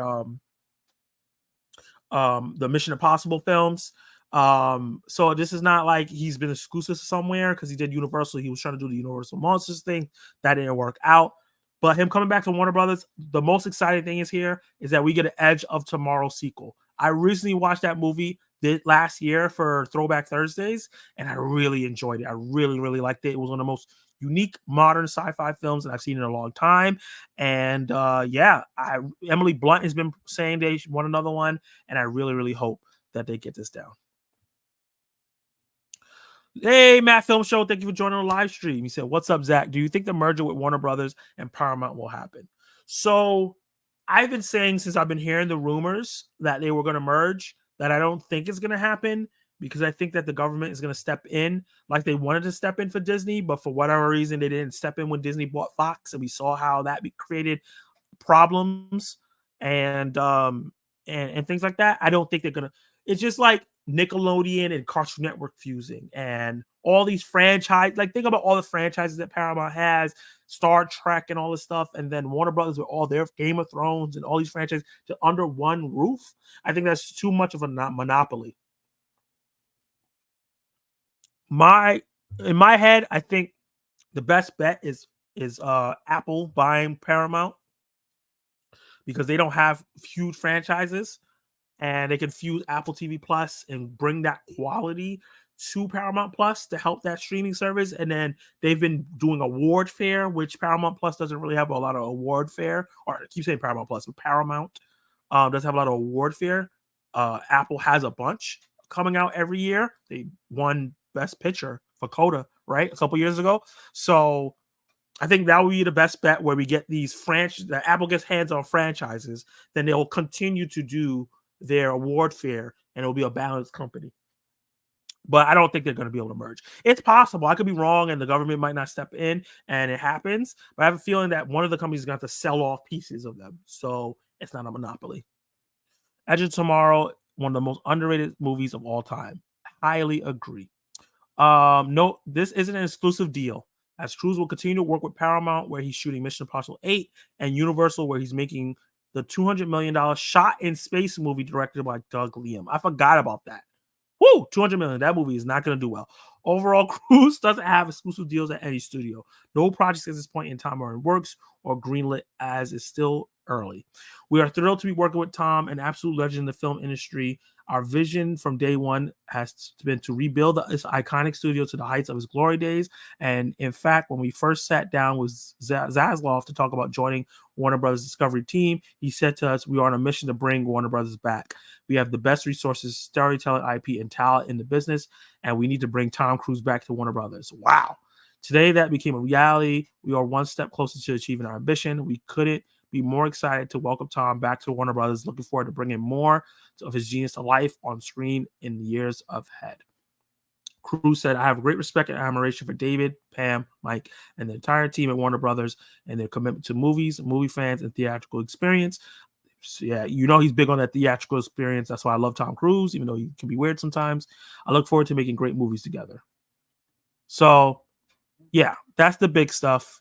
Tom Cruise is going to be going to Warner Brothers, and hopefully that means we're getting an Edge of Tomorrow sequel and other great projects as well. Obviously, that's not the only thing we're going to be doing. And moving on to the next rapid fire of news. This is actually going to be some TV show stuff, but I just think it was big enough for you guys to talk about. And that is, I did it again. God damn it. This is coming from Deadline. The Last of Us has found their Abby. One of my favorite actresses doing it right now, Caitlin Dever, has been cast as Abby in season 2 of HBO series. Caitlin Dever, Dope Sick, has joined the cast of HBO's breakout hit The Last of Us. She's one of 3 major cast additions for the upcoming second season of the post-apocalyptic drama based on the video game of the same name, developed by Naughty Dog for PlayStation. Dever will play the most prominent new... Huh? Hold up. What just happened? Oh, I wasn't clicked on the article? Wow, what a slip up. She will play one of the prominent new season 2 characters, Abby. Joining the series stars Pedro Pascal, who plays Joel, and Bella Ramsey as Ellie. When it was revealed that The Last of Us second season will be based on the 2020. Wait, Last of Us 2 was 4 years ago? Holy crap, time goes by fast. That's insane. Last of Us Part 2, fans' attention immediately focused on Abby, one of the game's 2 playable potential characters alongside Ellie. Dever's name emerged as the frontrunner for the role soon after the end of the SAG-AFTRA strike in November. She eventually closed a deal with HBO, which is co-producing the series with Sony Pictures Television. Dever, Abby, is a skilled soldier whose black and white view of the world is challenged as she seeks vengeance for those she loved. In the game, the character was portrayed by Laura Bailey. Our casting process for season 2 has been identical to season 1. We look for world-class actors who embody the soul of the character in the source material, said Craig Mazin and Neil Druckmann. Last of Us co-creators, writers, executive producers, and directors. Nothing matters more than talent, and we've been thrilled to have acclaimed performer Caitlin join Pedro, Bella, and the rest of our family. The Last of Us story takes 20 years after modern civilization. Well, we know the story. Yeah, our rest of the stuff we don't really need to get deep into, but I think that's big. We got our Ellie. We've been had our Ellie, but we have our Abby. What I think I'll say about Caitlin Dever, a lot of people wanted her to be Ellie originally when this was first announced. But I think she was too old at the time. They wanted somebody that looked younger, which makes sense because Ellie in the beginning of the game is like 14, 15, 16. Caitlin I don't think she's looked that young in a while since even Booksmart. And I think maybe she looked a little older than that. And now with the show coming out last year, she definitely would have fit that role. But what's funny is because people thought that Caitlin Dever looked like Ellie. But what's funny, I think that Caitlin Dever actually looks like Abby in the face now. Now that she's older. The one thing I'm nervous about is can she bulk up for the role? Can she body build? Because Abby had bodybuilding physique. Are they gonna just ignore that? I feel like you can't. So I wonder if she started bulking up. I know that she can do the acting performance. She's a great actress. And I know she can do the physicality. If you see No One Will Save You on Hulu, which is one of my favorite movies from last year, she can do stunts. She's very physical. She knows how to do all that stuff. But it's just so I know she can knock it out apart with doing the physicality, the acting. She's gonna hold her own with Pedro Pascal and Bella Ramsey. My only thing is, can she look the part? That's the only thing I'm worried about. But we'll see. She has time. Let's see what the chat has to say. Tom Cruise is in his 60s, right? How much longer do you think he can do this? Maybe another 10 years. You know? I feel like in 5 years, he's probably gonna have to stop doing action movies. But he can still act. You know what I mean? Like Tom Cruise is a good actor. So he can still do other roles where he doesn't have to do a bunch of action. And then he can step behind the camera and become a producer and maybe direct one day. But I think he still has another 5 years. He's starting to look a little slow a little bit. Like even in Mission Impossible 7, I was like, okay, a bunch of you guys starting to, the age is starting to come in, but not yet.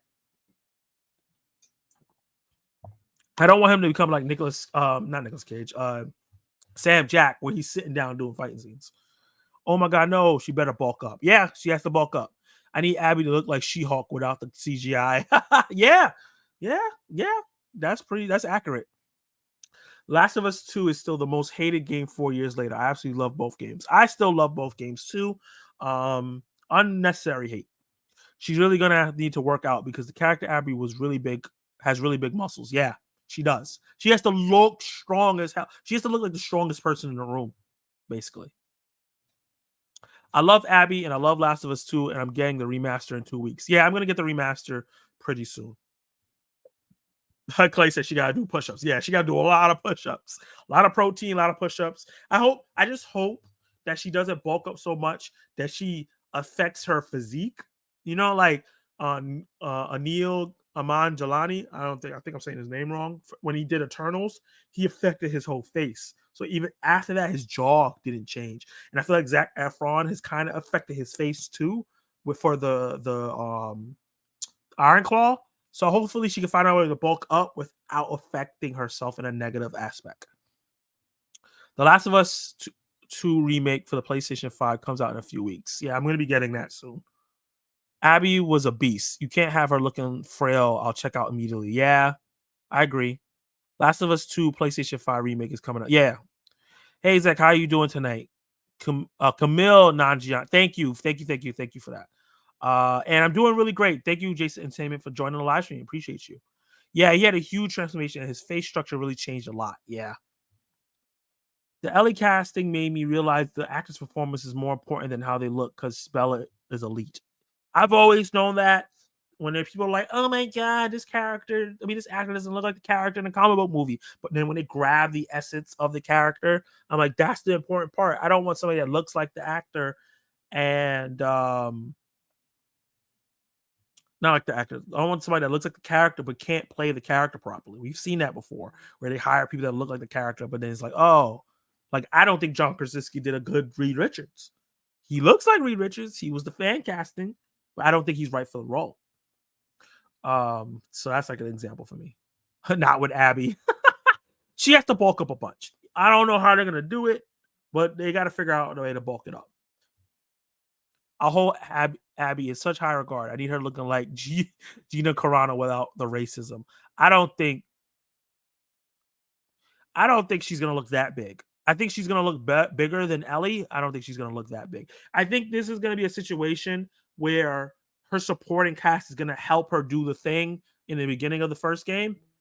I don't think I think that's what they're gonna do. They're gonna have her be strong, and she's probably gonna bulk up a bunch, but she's not gonna look like Gina Carano. That's ridiculous. I don't even think she has the build or the height to look like that. So if she's not brolic, I'll be okay. That's fair. That's fair. All right. So we're moving to the last thing of the night, and this is. Hold on. Do I have it up? I just realized I didn't have my rapid fire news thing up. God damn it. I'll get it one day. But last thing is.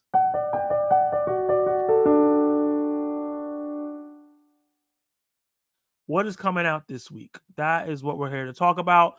What can you watch in theaters for this coming week? We talked about the box office in the past. We talked about streaming. We talked about the Golden Globes and Oscar watch and some rapid fire news. But what's coming out this week? What are the major releases? So for you peoples who like to get stuff on PVOD and stay home or rent some movies, we got some stuff here. Norwegian Dream, The Painter, which I've heard stuff about, but I'm not sure is great. The Wendigo, which looks like a horror film, which looks insane, honestly, based on that poster. This is actually going to be in theaters limited. They Turned Us Into Killers, starring Taryn Manning, who I've heard of before, which will be something you could rent. Warblade, another movie that you can definitely rent on PVOD. Alexander the Terrible, Horrible, No Good, Very Bad Day, which I heard about, and that's going to be on Disney Plus for you to stream. Eva Longoria is going to be starring in it. The Echo series, which has started already. Boy Swallows Universe on Netflix. That's a wild ass title. Ted series starts for all you TV people. Lights Out. I don't know Universal's picture. Oh, this not would be Tessa Blanchard, the wrestler. Oh, this must be a wrestler. What? Tessa Blanchard and Madison Rain. Oh, that's gonna be low budget. Mean Girls. Okay, so the big first release that's coming out this week is Mean Girls. I already got my tickets for this Friday, right after work. This is gonna be it's not a remake of the original movie. It's an adaptation of the Broadway play, similar to The Color Purple and things like that. Mean Girls is going to be coming out. I'm excited for it. The trailers looked pretty cool, and I just got to let you guys know it is a musical. I know that the first trailer they didn't really promote it like that, but the following trailers they have, it is a musical. It is based on the same kind of story and source material because it's based on the play that's based on the movie, and it's going to be based directly more on the play than the movie. So it'll be story differences and different characters, but it's very similar presence. I think it's going to be really fun. I don't know any of these actors other than Angourie Rice, who she's been in the Spider-Man films as that newscaster in the school. Soul re-release. I forgot about this. Soul re-releasing in. It's not really a re-release because it never got into the theaters. It went straight to streaming, and I'm really excited for this film to be seen by people who maybe not have Disney Plus. So if you've never seen Soul, or if you've seen Soul but want to see it in a big theater because it's a gorgeous film, it will be coming out this weekend. The Beekeeper, which I'm really, really sad. I had a chance to see this this Saturday and then get the chance to go check it out. I wanted to see it and get the review out on Monday. Hopefully I get to see it this weekend, starring Jason Statham. This says Lakeith Stanfield. I did not know he was in this. And Josh Hutcherson is in this movie? Okay. And Jeremy Irons. Yeah. Nice little action flick. Hopefully I get to check it out. Book of Clarence, something that Lakeith Stanfield's actually in. So I don't know if that was a mistake. Movie that I'm really excited to check it out.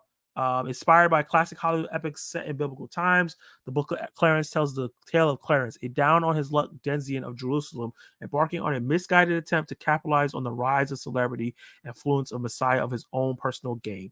A journey that leads him on an exploration of the idea of faith into a highly unexpected path of his own. Looks like a really good, fun film. The director of this film did The Harder They Fall on Netflix, which I really, really enjoyed, which also had Lakeith Stanfield and a couple of the actors in here. I'm trying to see, cast and crew. Where is Omar Sy? He was in that Netflix show Lupin, which was really good. Benedict Cumberbatch is in here. James McAvoy, Anna Diop. She was in Titans. I think she played Starfire. Dea Olewo, another great actor. Alfred Woodard. She was a great actress. Well, let me not say she was. She is a great actress. She was in Luke Cage. She was in Age of Ultron. She was in Clemency, Salem's Lot. Tiana Taylor, whose Rise is coming up. Caleb McLaughlin from Stranger Things, and he was also on The Hard Day Fall.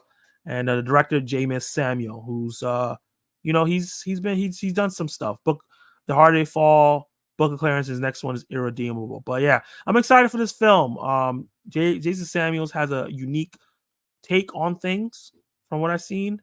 And I really like Lakeith Stanfield. I'm excited to see him actually star in a film and be the leading man. So I'm excited. He has a very strong supporting cast around him. A Place of Our Own.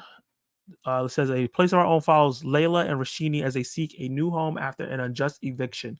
The deceptively simple plot illuminates the wide range of prejudice they face.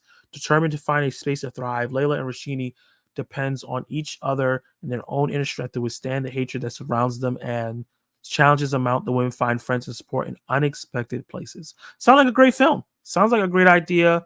Sounds like it's not going to go wide. It's only in New York and Los Angeles, so it's probably a small little film, but cool. Destroy All Neighbors. This is a Shudder release. This is going to be streaming on Shudder for you Shudder fans. I think Reviews at Ryan. I think he changed his name to something else. I think Raven Fan 09 or something like that. He has a review for this already based on his thumbnail. It's not a great film, but you can definitely check it out for yourself, see for yourself, just like Kenny Sparks would say. It says, in Destroy All Neighbors, struggling prog rock musician William Brown finds himself in a living nightmare when he accidentally kills Vlad, the neighbor from hell. Vlad's disembodied corpse delights in tormenting William, sending him further into madness and impending doom. Sounds fun. Another small film, Driving Madeline. Maybe these are films that are going to go wide later. We'll see. It says Charles is a taxi driver in Paris. He's having a very bad day. Some pressing personal debts are due. He's in danger of losing his driver license to numerous traffic infractions and his marriage. Like Charles himself, is strained to the point of snapping. A quick fare in the suburbs seems like an easy distraction. Enter Madeline, an immaculate groomed 92-year-old woman who informs Charles that the trip today will not be a direct one. She's moving into a care home and would like to make some stops along the way, predicting that this might be her last car ride through the city, initially exasperated and grumbling. Charles is slowly lured in by her warm charm and directness. Fascinated by the story she wants to tell, the ride takes him through the momentous locations of her life. We discover that she had a shocking and very dramatic journey. That actually sounds really, really nice. Hellbound, ready for retirement, Assassin's planning to leave his old life behind until old acquaintances ask for him for help for one last job. Very typical assassin comes out of hiding and does stuff kind of film. That's a drama. Household saint. Well, let me see what the chat is saying before I move further. I don't want to skip you guys.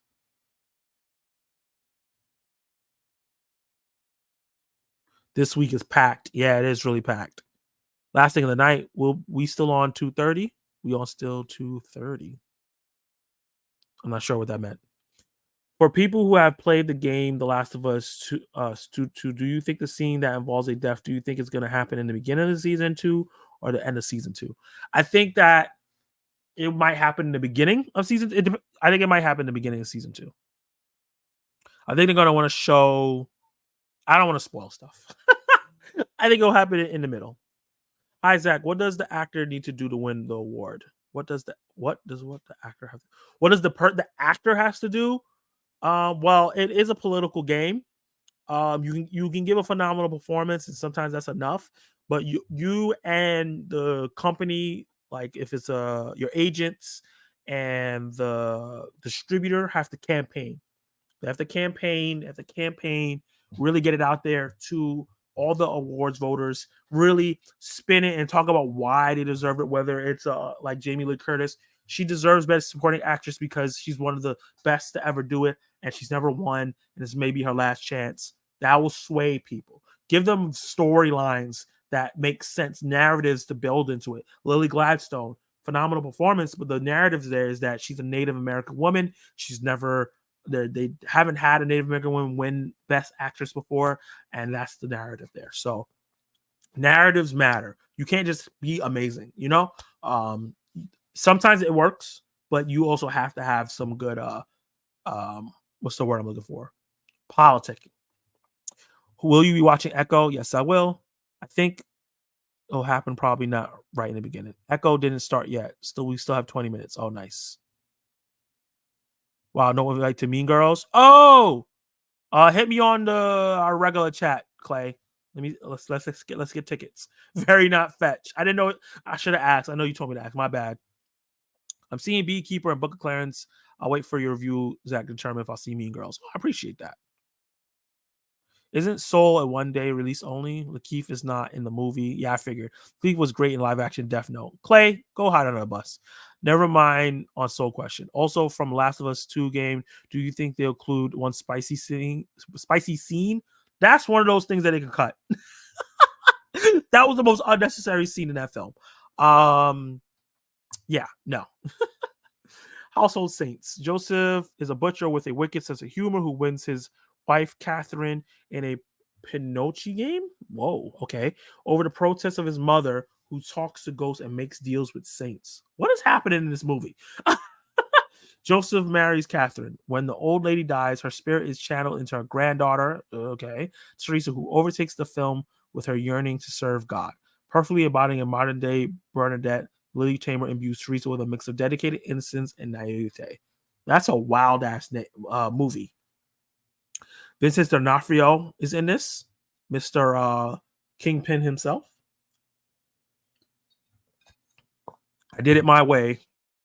A secretive, complex world of online drug trafficking increasingly targets Hong Kong. The police launch a risky, top-secret sting operation to bring down one of the most notorious drug lords in Asia. Sounds cool. Ishala, a boy, a widow pretends to be pregnant with a son in order to save her daughter and home from a relative exploiting Jordan's patriarchal inheritance laws. Oh, wow. That sounds intense. Laced. This is a long ass thing.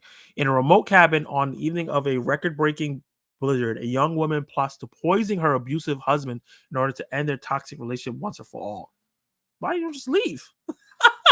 What?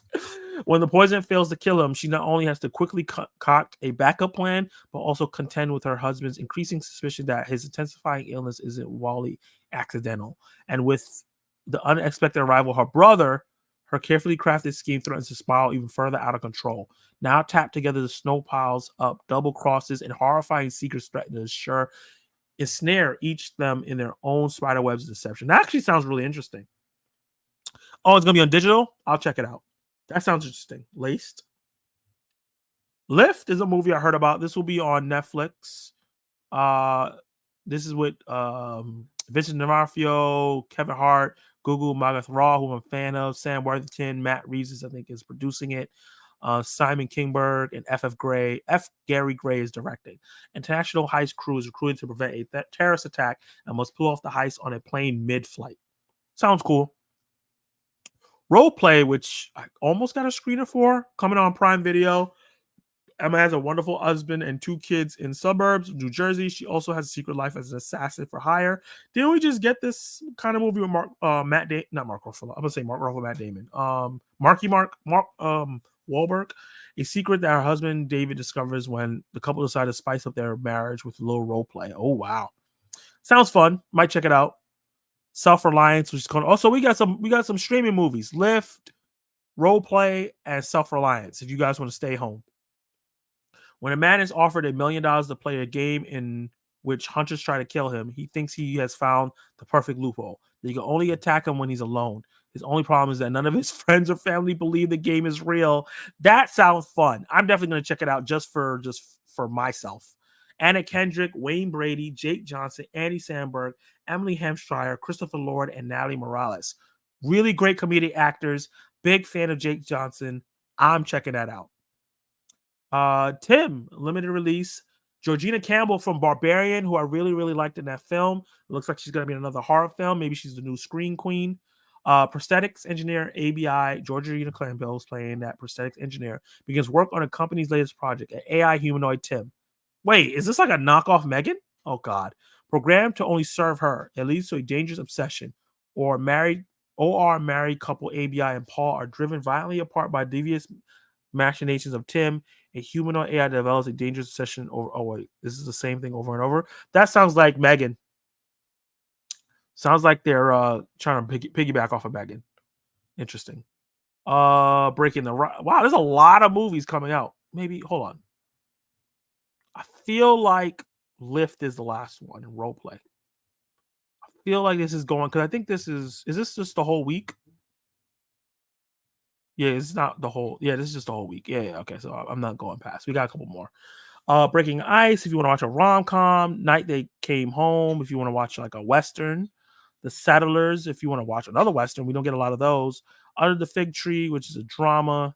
What Happened at 625 River Road, horror film. Yeah. So yeah, that's what's coming next in terms of the movie that's coming out this week. You have a huge selection to stay at home on streaming, go into the theaters, rent on PVOD, and do all those things and check them out. So that is the end of all our topics. It is now in the Eastern Standard Time, 8:54. I'll do a Q&A where you ask me anything you like for the next 10 minutes. So I'll head off at 9:04. So yeah, open Q&A, ask me about anything you like. Let me see what you guys have to say now. Yeah, I agree. Didn't need to be in the game. Yeah. Nah, keep the scene and add a strap. Send the people will hate it. Oh, God. And you know what, people? He said, no. What's wrong with you? Too much. I'm looking forward to Role Play. Yeah, that sounds fun. I like the actress that's in there from The Big Bang Theory. We get that type of movie once every year. Yeah, we do. We do. Every year we get that movie. All those movies I'm talking about, I feel like we get them every year with different actors. I'm definitely watching that. Yeah. Wait, which one were you talking about? You definitely watched that. Oh, for Self-Reliance? The cast of Self-Reliance looks good. Maybe a good watch-along movie? I haven't done a watch-along in a while. I want to start doing them again. So, yeah, it might be a good watch-along movie. Lift is going to be so bad, it's good film kind of. Okay, yeah. It's going to be so bad, it's good kind of film. Yep, it definitely is. That's usually what Kevin Hart Netflix movies are. They're so bad, it's good. I saw the preview for Self-Reliance a few months ago, and I was sold. Me too. Can you rank every movie you've seen this year? Every movie? I've only seen 3. So yes. Let me see. Hold on. Can I go? Where's my letterbox? My man said, "Can you rank every movie you've seen this year?" Even though I've only seen 3. Oh, I gotta sign in. Oh, here I am. They got me. They remembered me, thankfully. Wait, no, I want my list. I don't want other people's lists. Let me connect my screen. Share screen. I'm sharing this damn screen so you guys can see my list so far for the year. This is not zoomed in like it should be. 2024. So this is my list for the year. I don't know. Can y'all see that? Follow me on Letterboxd if you want sneak peeks to reviews and my ranking list. Let's see. So number 3, and technically the worst film I saw this year, is Good Grief. Oh no, sorry, Night Swim. A film that I didn't hate, but wasn't great. Snow Society, the first great film I saw this year. Number 2. It's not super rewatchable because of how deep it is and how like hard it is to watch, but it's a great first time watch. And Good Grief is my number 1 movie of the year so far. Another Netflix film that I really enjoyed. And like at first I was like, oh, this is good, da, da, da, da. And then like as it kept going, I was like, no, I really like this movie. This is great.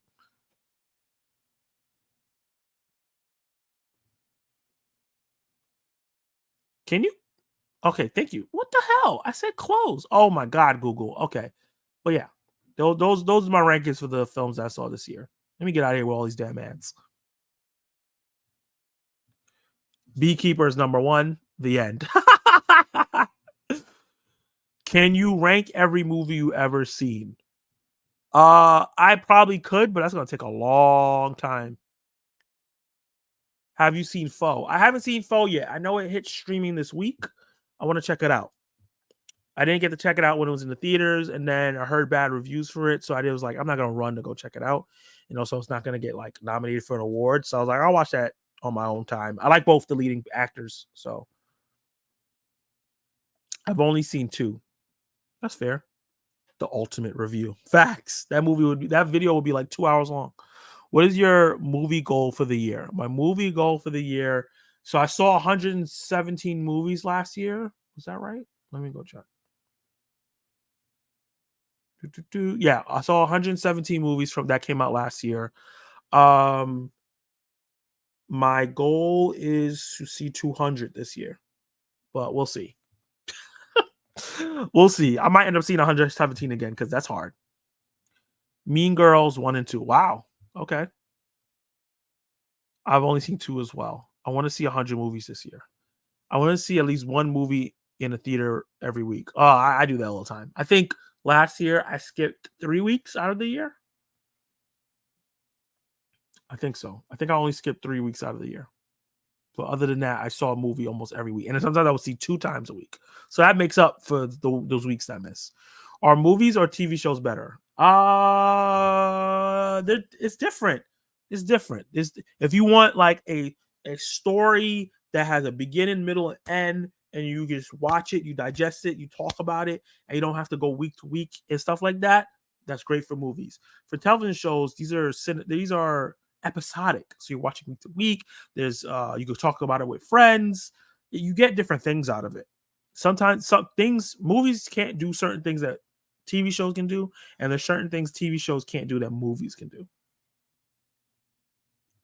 I'm gonna head to the store before I watch Echo Good Stream to keep it up. Thank you, Clay. Appreciate you. Hit me on the thing. Let's talk about seeing you get into Mean Girls with me. I saw 67 last year. Not bad. Not bad. You are a madman. 200 movies is crazy. I saw 117, so I'm just gonna be adding some more movies. I skipped the entire month of October and a few weeks when the kids were sick. Damn. The entire month of October is crazy. He was like, I don't care about none of these movies as much as I can. Yeah, at the end of the day, I always have a goal, but I always have like as much as I can. Like my goal for this week for the YouTube channel is to get to 833 subscribers. If I don't get there, I'm not gonna be, oh my god, I didn't make my goal. It's like that's the goal. You know what I mean? But that doesn't mean I'm gonna get there. Right now, I'm at 826. So I would need, what is it? 4 plus 3 is 7 more subscribers by the end of the week in order to get my goal. But if I don't, then it's fine. 200 movies isn't that hard if you include streaming movies. Yeah. Well, I'm not seeing 200 movies in the theater. Well, no, yeah, no. It will include streaming movies because those 3 movies I saw, 2 of them are streaming. So if I see one movie in the theater and then 2 streaming movies every week, I probably could do it. I watched 60. Wait, what?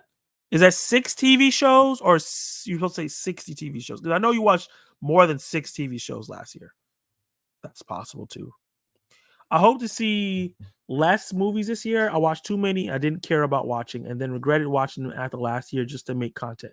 I'm not wasting my time this year on all that. I understand. I enjoy watching movies that maybe I don't totally agree with because they give you perspective on filmmaking and stuff like that. Sometimes you're like, that was a good idea, and then you see a movie executed better, and it gauges things. Like people are like, this is the worst movie ever, and it's just like, did you see Retribution? Did you see You People? Like you haven't seen enough movies to say that's the worst movie of the year. You know what I mean? So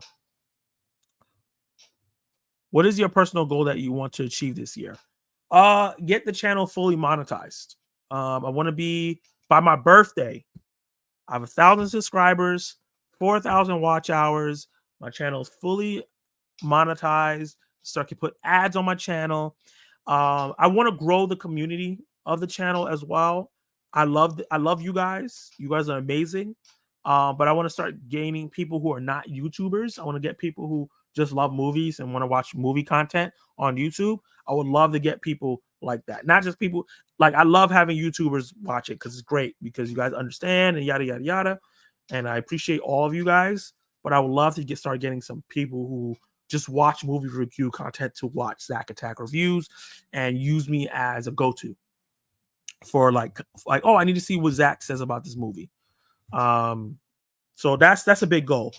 Being monetized and growing my community to a point where I have people who are not YouTubers in the community of Zach Attack Nation. Getting some regulars in there. Grow my channel memberships. The more my channel memberships grow, the more this becomes a realistic thing that I could do full time. So that's a really big thing to do for this year. And just upgrade or make my reviews better because right now my retention for my videos aren't as good as I would love them to be. Right now I'm averaging about 2 to 3 minutes per video. I would like it to be a lot higher than that. I would love people to watch 40 to 50% of my videos at least. So figuring out how to make my content more watchable because right now it doesn't seem like it is. So figuring out those things, growing the community, gaining subscriber and monetizing, and I feel like all those going together. If I grow the community, that means I have more subscribers.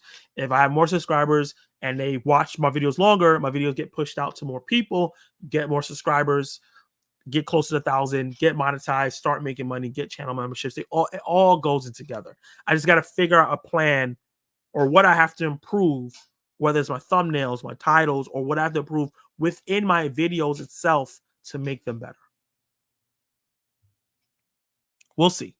I think that my in terms of my channel production, it improved a lot over the last year.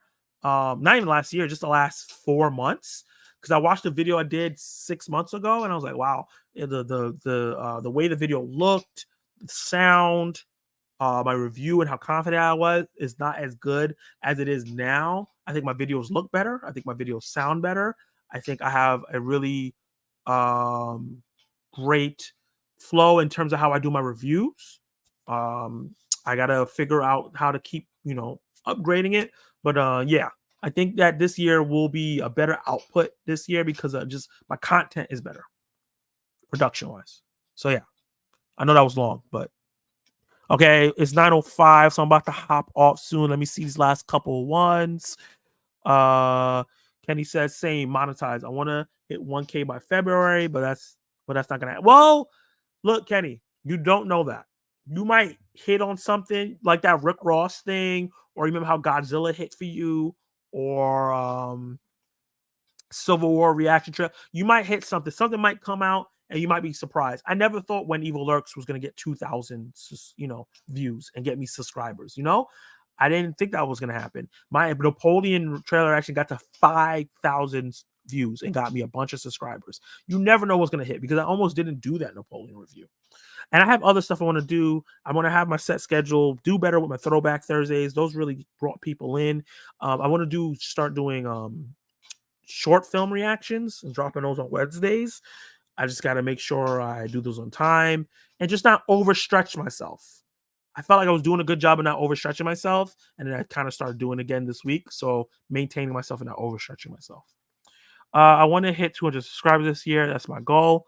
Let's get. Have you seen with T with two? He deserves more than 200 subscribers. He makes good content. Definitely want to grow my community and relationships. I don't think I stream enough. It's hard. It's hard. Some people don't stream and they do it anyway.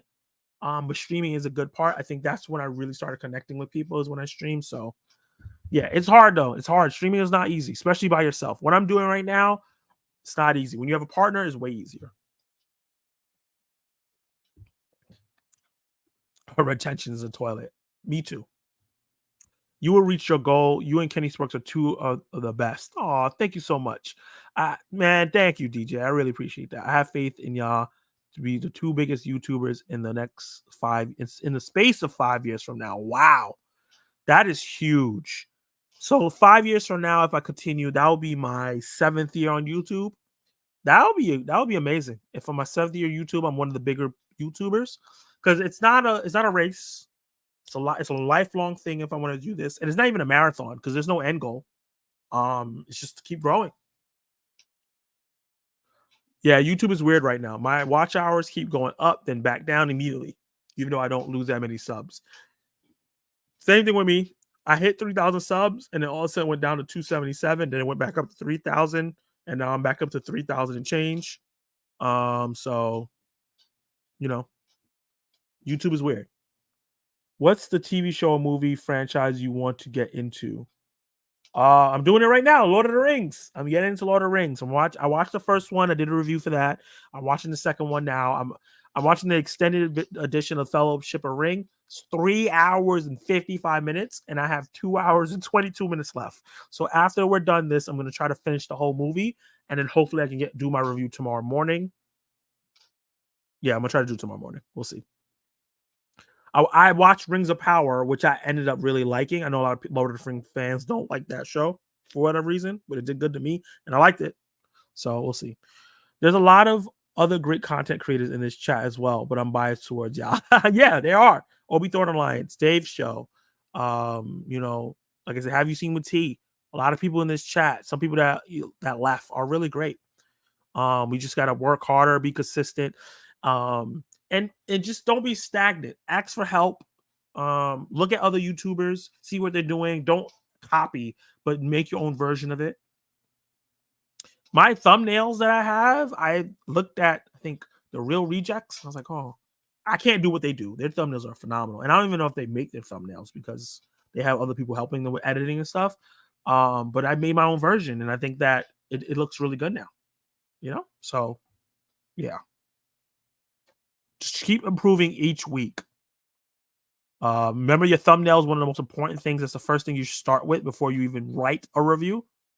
That's the biggest advice. And try and get TubeBuddy or vidIQ, and invest in it and figure out tags and look at what's trending. If you are doing a topic that's not trending, don't expect a lot of views from it. If you're doing it just so you want to get it out, that's one thing. But if you want people to gravitate towards your channel and people are not searching for it, don't expect views.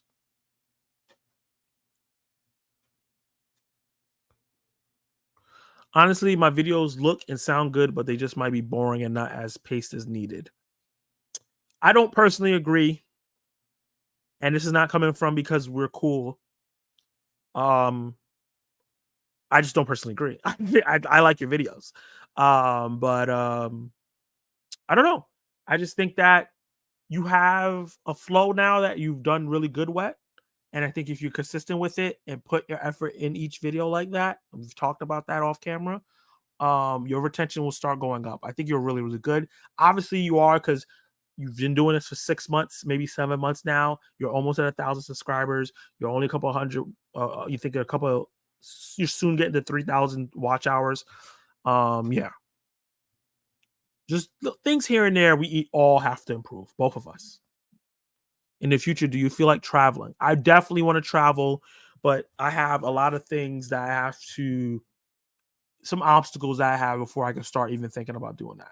So many places I want to go. Jamaica. I want to go to Liberia. I want to go to France. I want to go to Japan. I want to go to Japan. I want to go to Italy. I want to go to Germany to visit my cousin. I want to go to Canada. I want to go to different places in the United States alone. I haven't been to a lot of places in the United States. So I want to go to Philly. Maybe I might see Kenny Sparks. I want to go to Cali. I want to go to just a bunch of different places I want to go. I think the lack of trailers to react to is what's slowing everything down. That's also very true. We haven't had a good. I haven't reacted to a trailer in 3 weeks. Guinea injects. Enjoy Echo. Good evening, man. Yeah, I'm about to head off too. YouTuber is very hard to understand and crack the algorithm. Yeah. Hey, Zach and friends, wanted to stop in and say hi. All the cool folks hanging out. I appreciate all. Appreciate you, Night Owl Movie Talk. Appreciate you a lot. Got to go check out some of your stuff. Like you said, thumbnails are huge. Hey, come on down. Would you consider Australia? Look, I love you, Obi. But Australia has some wild animals over there. Dog spiders. You have a season where spiders are just crawling everywhere. You got some big, scary I don't know. You gotta let me know that your Pacific area does not have those things. And then I might consider it. So before I head out, they have those kaiju spiders. Before I head out, I want to shout out some of my channel members. This is the producer tier. Have you seen with T? Zeke, Movie Time Minute, Mayan, Basic Moose, on my Mino, Delon Movies, Spoiler King, Screens, and Reviews. These are all producer tier channel members. Thank you so much for subbing to the channel membership so early on. I really appreciate all you guys and all the support that you're giving me. And like I said, even if you end up only doing it for 1 month, I appreciate you even joined for 1 month. And I want to give a shout out to Kenny Sparks. He's on the screenwriter tier. Really, really appreciate you being, donating at that level. I really appreciate you, Kenny Spark. You've been a big supporter of me and the channel and a great friend. And I want to just give all those people a shout out before I head out, as I always do at the end of my videos now. And yeah, this was really fun. Thank you guys for being here this whole time, joining me and having fun, making this really great time talking about the Golden Globes and everything else. I'm gonna break this video up hopefully tonight. We'll see. I have a long ass movie to watch, so we'll see if I get that done. Try to chop it up and spread it out. So I have Mean Girls review is going to be coming soon. I want to get the Beekeeper and Book of Clarence. Hopefully I get to see that this weekend and get reviews out for that as well. I have Attacking Zach Part 2 or Episode 2 coming out next week. I have my most anticipated movies of 2024 coming out next week. And yeah, Zach Tech News Live and reviews to come. And those are the things that you can anticipate. So I'm going to get some rest. Like Kenny Sparks said, love you all. And I'll see you next time.